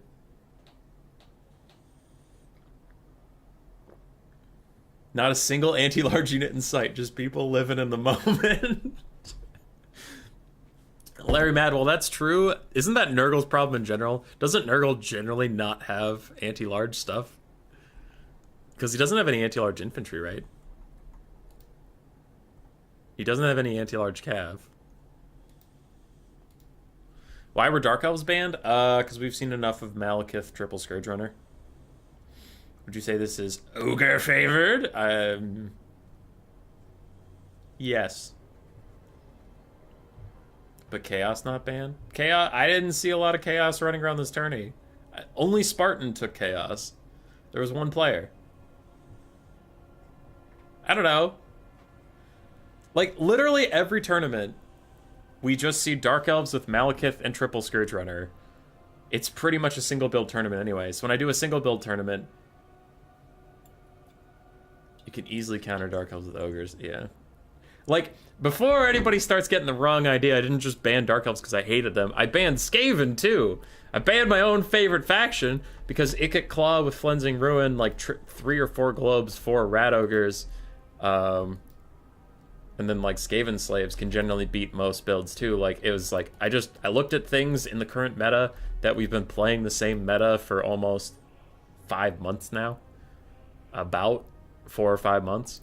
I looked at things in that meta, and I'm like, you know what are people sick of seeing? Probably this Skaven box, probably these Dark Elves, and then I banned VC because they're just OP in general, Cathay because they're OP in general, especially in 1 build type formats, and I did ban Dwarves because Dwarves aren't OP, but you do need a specific type of build to beat Dwarves, and even like in Warhammer 2, right? Even in Warhammer 2, single build tournaments had a disproportionately high representation of dwarves because people like to take dwarves, and dwarves are generally like, oh, I beat 3 factions in a row until I came across Skaven. And it's like, well, Skaven being banned from this tournament makes that even worse, and I don't know, just not a lot of people like fighting dwarves, so I did my best to get rid of the factions that would provide the least fun. Go forth, O foulest witch of Nurgle, for the havoc we wreak here. When are we getting a Hubby Snipes Tobias stream? I don't think ever. So we're off to the races. You have seen both these builds before, but in case you're just tuning in now, we have 4 Gnoblars Trappers, 3 Gnoblars Basic, 4 Ogre Bulls Basic, triple Lead Belchers, triple Sabertusk Pack. We have a Sky Strider, ROR, and the Slaughtermaster the Great Maw with Troll Guts and Bull Gorger. No, wait. This is the one that has Troll Guts and Bone Crusher. For Nurgle, we literally just saw it. It is Stream of Corruption and Fleshy Abundance on a Chaos Sorcerer Lord. We have a Cultist of Nurgle with just the icon of Eternal Virulence. We have 3 Chaos Warhounds, all with poison. We have 2 Chaos Knights of Nurgle with lances, Barons of the Bog, ROR, Toad Riders, 4 Plague Bearer frontline, and the Fester Stooges Exalted Plague Bearer ROR in the backline. Moonshine? Nah, it's water, unfortunately. I beat 3 factions, then I found Skaven. It's very lore accurate to the Stunties. Alright.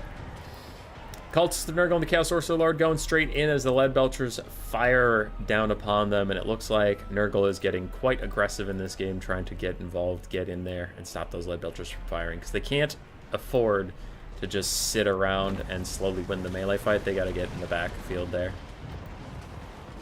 Pretty nice Stream of Corruption. Half health, some Gnoblars, almost gets them to break, as Barons of the Bog are starting to get in.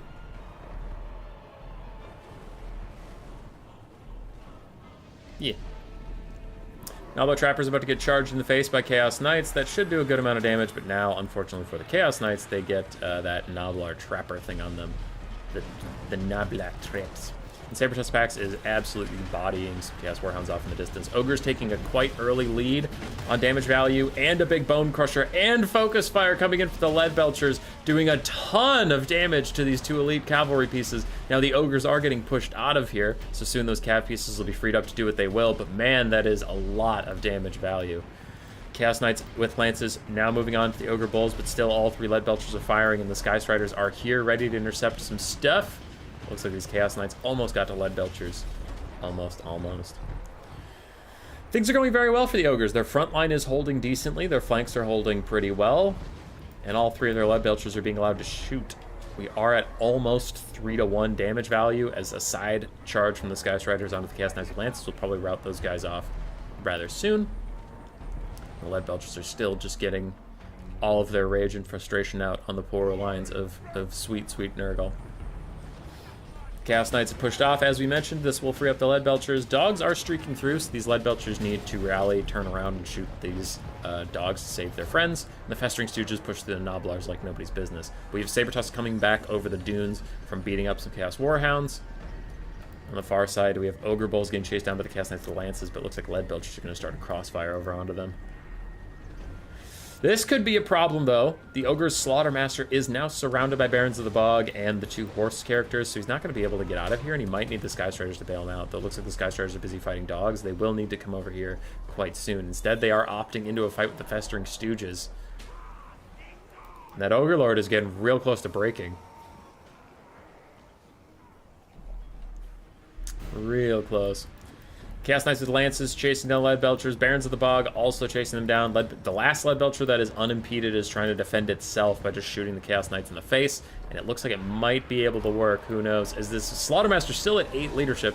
He's been at that for a while as more Ogre Bulls and Gnoblars try to bail him out. He is getting frantic orders to run away. And Gnoblar Trappers are also back in the fight. Things have evened up quite a lot since we last looked. Cal Harmon caught right back up on the gold damage value. And he's caught up on the balance of power. Troll Guts is getting cast? Yeah, Troll Guts is getting cast on this Lead Belcher, trying to keep them alive. As the Sky Striders come back to save these other ones, they are also going to run over and deal with the Chaos Warhounds. They're just trying to keep one frickin' Lead Belcher up. And the Slaughtermaster does manage to get to safety. These Chaos Knights are proven tenacious, and the Barons of the Bog do chase down and eat an entire Lead Belcher by themselves. Yeah, it ain't over. It ain't over for either side. I see chat swinging back and forth like, oh, GG. Never mind, GG the other way. Never mind, never mind. Sky Strider's coming back now, trying to get a charge onto these Barons of the Bog, and they are frantically hopping away. Hop, hippity hop, out, have a minor stroke. Anyway, hippity hop your way away. So they do get a rear charge onto them, but the Lead Belchers are trying to kite away, and now they have fucking Chaos Knights in front of them again. I think they're going to give attack orders soon on those Chaos Knights, just try and kill them with their low 1 leadership, but it looks like they might not get the orders in time. We'll have to see. They're shooting. I don't think they're going to kill him, though. Yep, the charging bonus comes in, and the leadership of the Chaos Knights will hold for now. Sky Striders catch the Barons of the Bog and absolutely eviscerate those guys. And these Chaos Knights doing work. They don't give up. They don't quit for nothing. Lead Belchers shatter off those Chaos Knights for the last time. They're like, you know what? We're done with it. We're done with it. It's over. So these Lead Belchers are uncontested at last. At last. These Lead Belchers are back. So we have 2 Lead Belchers in relatively safe positions, relatively good to go, and the Sky Striders are still very healthy, plus they have plenty of healing left to get.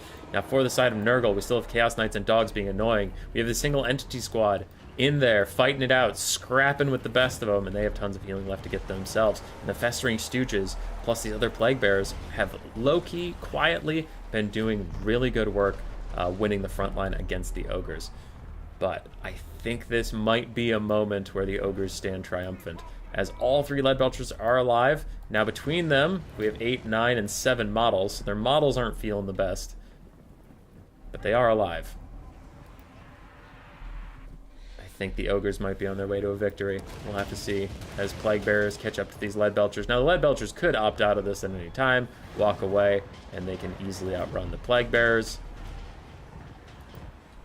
How are we doing on ammo, actually? That's a good question. Ooh, tons. Tons of ammo. I would worry about the Chaos Sorcerer Lord and the Cultists, but I think the Sky Striders can deal with them because they're not on foot. They are on horseback, meaning they can get surrounded and actually chopped down to size. I think Khorne is probably doomed from this point, I think. It is seeming that way. Slaughtermaster is charging in. I think this is an unnecessary risk from him, because the Lord Snipe could be a critical way to lose this game. But Trader's wildin'. He's out there. Lead Belchers firing downhill into these Plague Bearers. Their leadership is holding, but not for long, as the Sky Striders are coming in with an impressive 75 speed. There we go. Now they actually get to show it. For a second there, they were just waddling like dumbasses. Charge into the Chaos Sorcerer Lord of Nurgle, who takes a lot of damage, and he's now trying to just opt out of this fight. Meanwhile, Plague Bearers are getting kited around the map. Shot in the buns by Lead Belchers, slowly but surely. Is that a Troll Guts for the Sky Striders? Oh, wow, it is. Ooh, that's bad. I'll be on a run. I haven't even finished the live stream. Hi, Knighthood. Yeah, we have streams today. We had streams yesterday, today, tomorrow, and Saturday. It's a whole thing, man. It's a whole thing.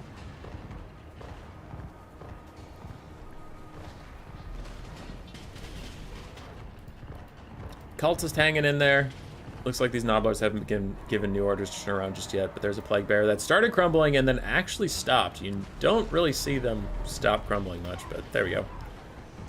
Crumble once more. Lead Belchers now shooting at the Festering Stooges.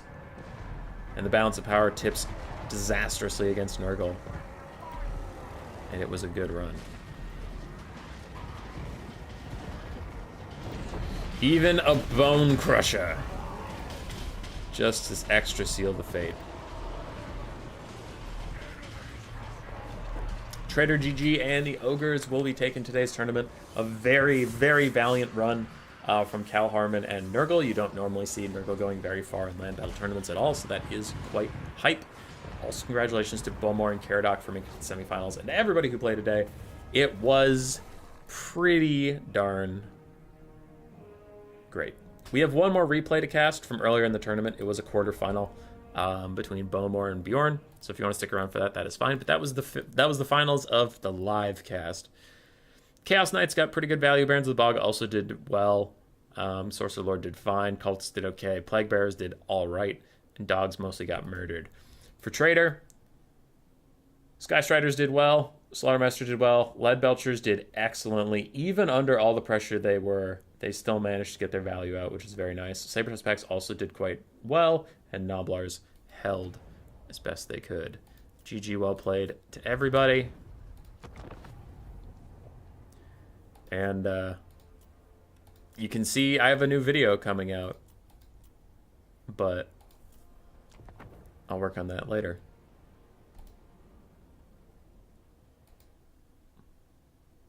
So here's Bowmore versus Bjorn, Vampire Coast versus Wood Elves. Can I join and still be eaten? Unfortunately not. But in our future tournament, sure. We have one tomorrow from Cool Umbrella, and we have one on Saturday from ODM. So you can feel free to join those for sure. Oh, join or be eaten in your sleep. I gotcha. Okay, so this is from today's tournament. It was a quarterfinal matchup. We saw this build earlier. We have not seen this Vampire Coast build at all today. Zombie Pirate Pistol mobs, and then we have 4 Bomber mobs. Triple Handgunners, one of which is the Black Spot. We do have a Depth Guard in the distance. Animated Hulks, Morngulls, Scurvy Dogs, Count Noctilus on foot with Pit of Shades, his summon and invocation in neck, and then a bunch of Scurvy Dogs. For the Wood Elves, we saw their build briefly. It was War Dancers, a bunch of Glade Guard, half of them have Hagbane tips, half don't. We have a Deepwood Scout, 5 Eternal Guard with Spears, then Great Stag Knights, Wild Rider, ROR, beneath the camera down here, and a bunch of Glade Riders with Spears. Speaking of which, they immediately tried and overload the Vampire Coast frontline, and this is something I really recommend doing, even not in a single build tournament, but this is a really good strategy versus the Vampire Coast I don't see enough. Cav overload. Cheap Cav, heavy Cav, a mix of both is probably the best. You just really want to overload their backline, because the Coast right now rely quite heavily on pistol mobs and bomber mobs to clear out a bunch of things, and just saturating them in Cav, you can actually take them out rather quickly. It is generally good stuff. Now, you don't want all heavy Cav, and you don't want all cheap Cav, so a mix is pretty good, because it's really about saturation.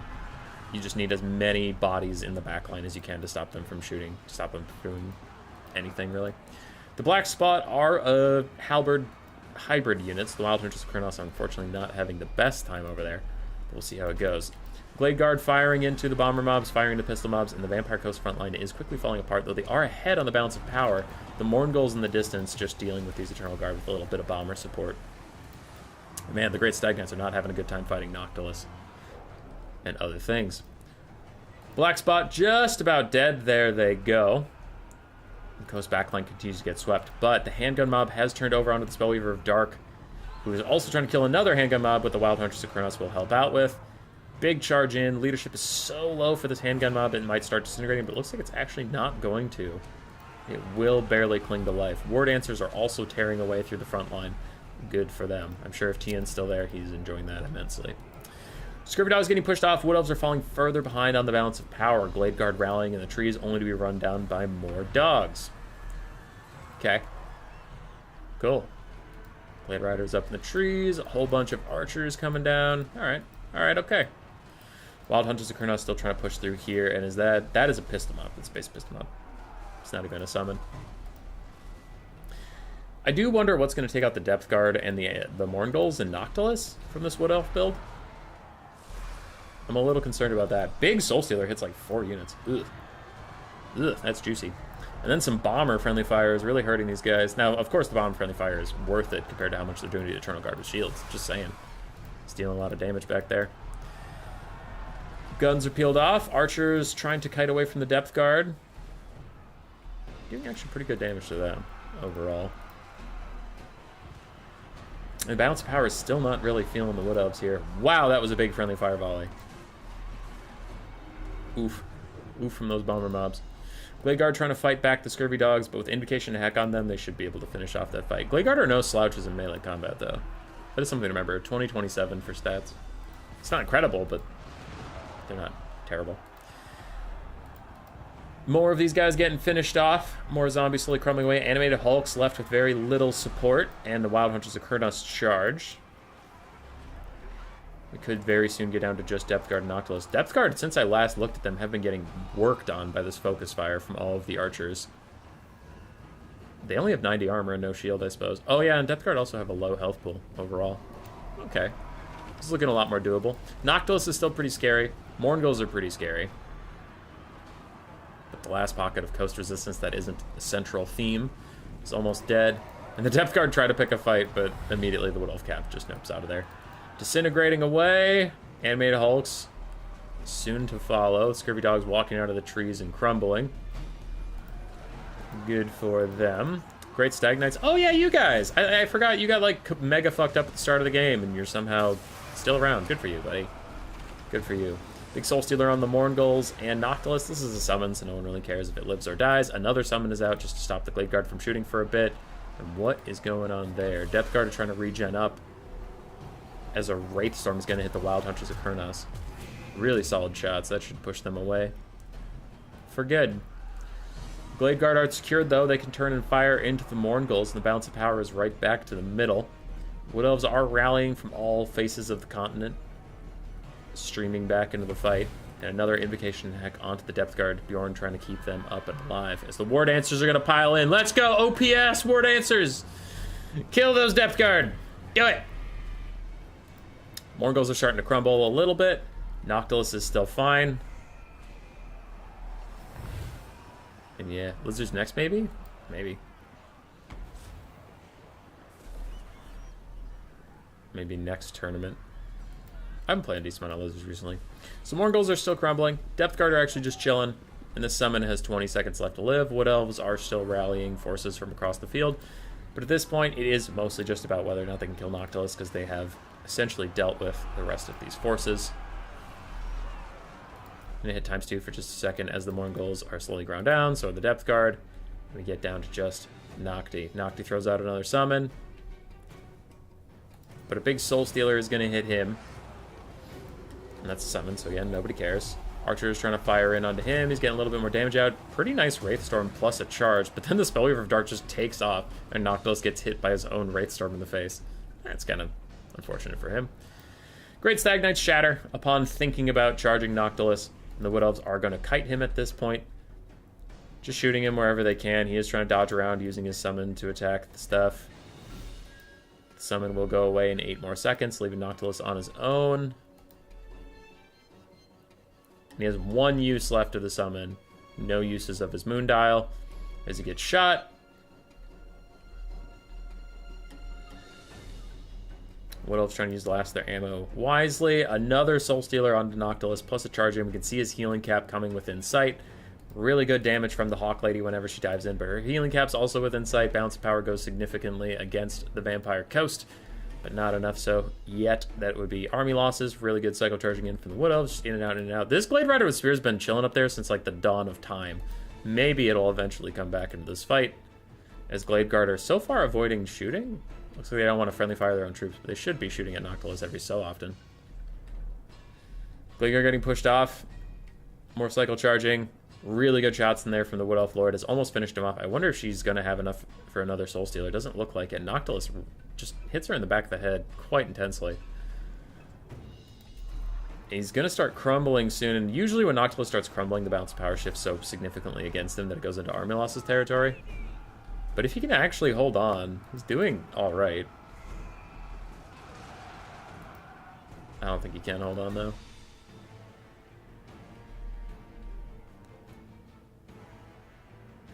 There's a big shot. And it's over.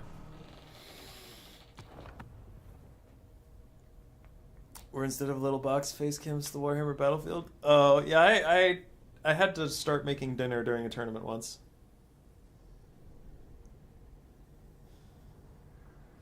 Eating ghosts and zombies? What the hell are you guys talking about? Are you talking about ogres again? Anyway. That was that. It was a quarterfinals matchup. Bowmore did not win the whole tournament today. This was just one game we didn't get to see.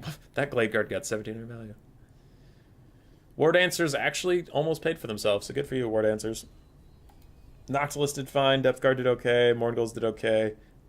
Handgun mobs did well. Dogs did okay. Bombers did fine. Pistols did okay. It was a close game.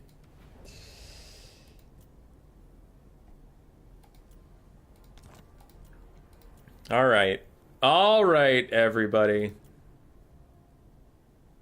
I bet you're wondering what all these are. It's already over. It is already over. It was a best of one tournament. It was, but I'll let you in on a little secret arena.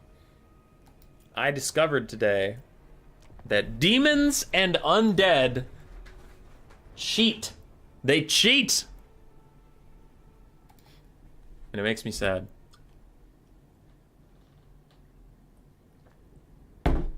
Turns out undead were this way in Warhammer 2 as well, though. So what does that mean? What does that mean? Well, there's two types of leadership debuffs that can apply. If you get shot by artillery, you take a bigger debuff. Shot by artillery, -8.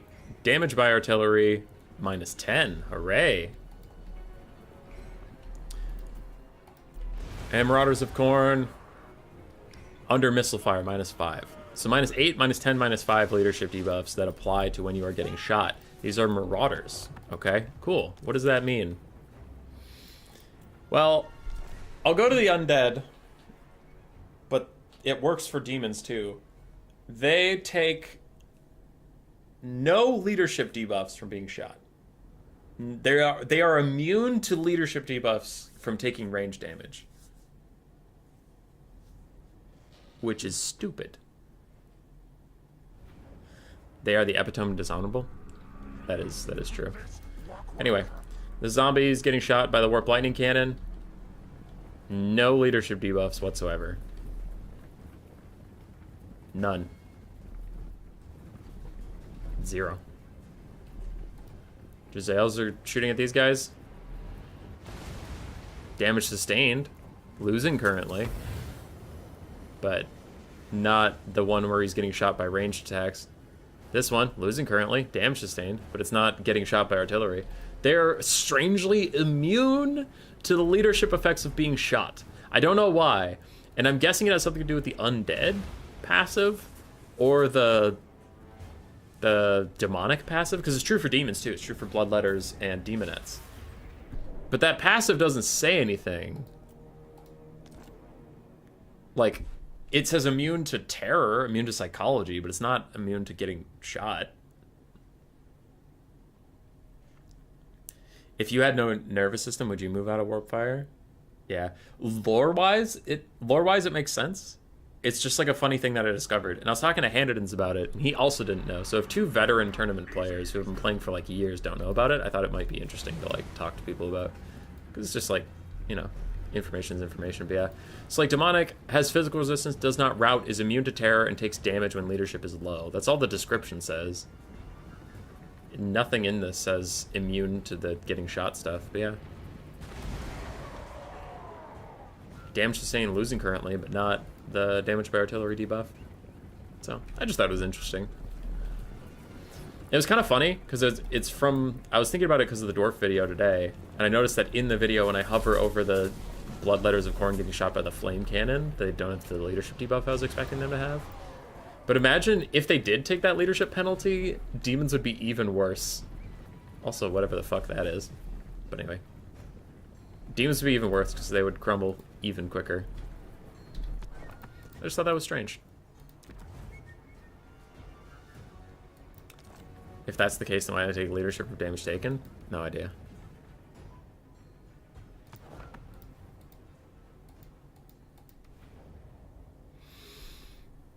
No idea. Anyway, I'm going to make a video about that eventually.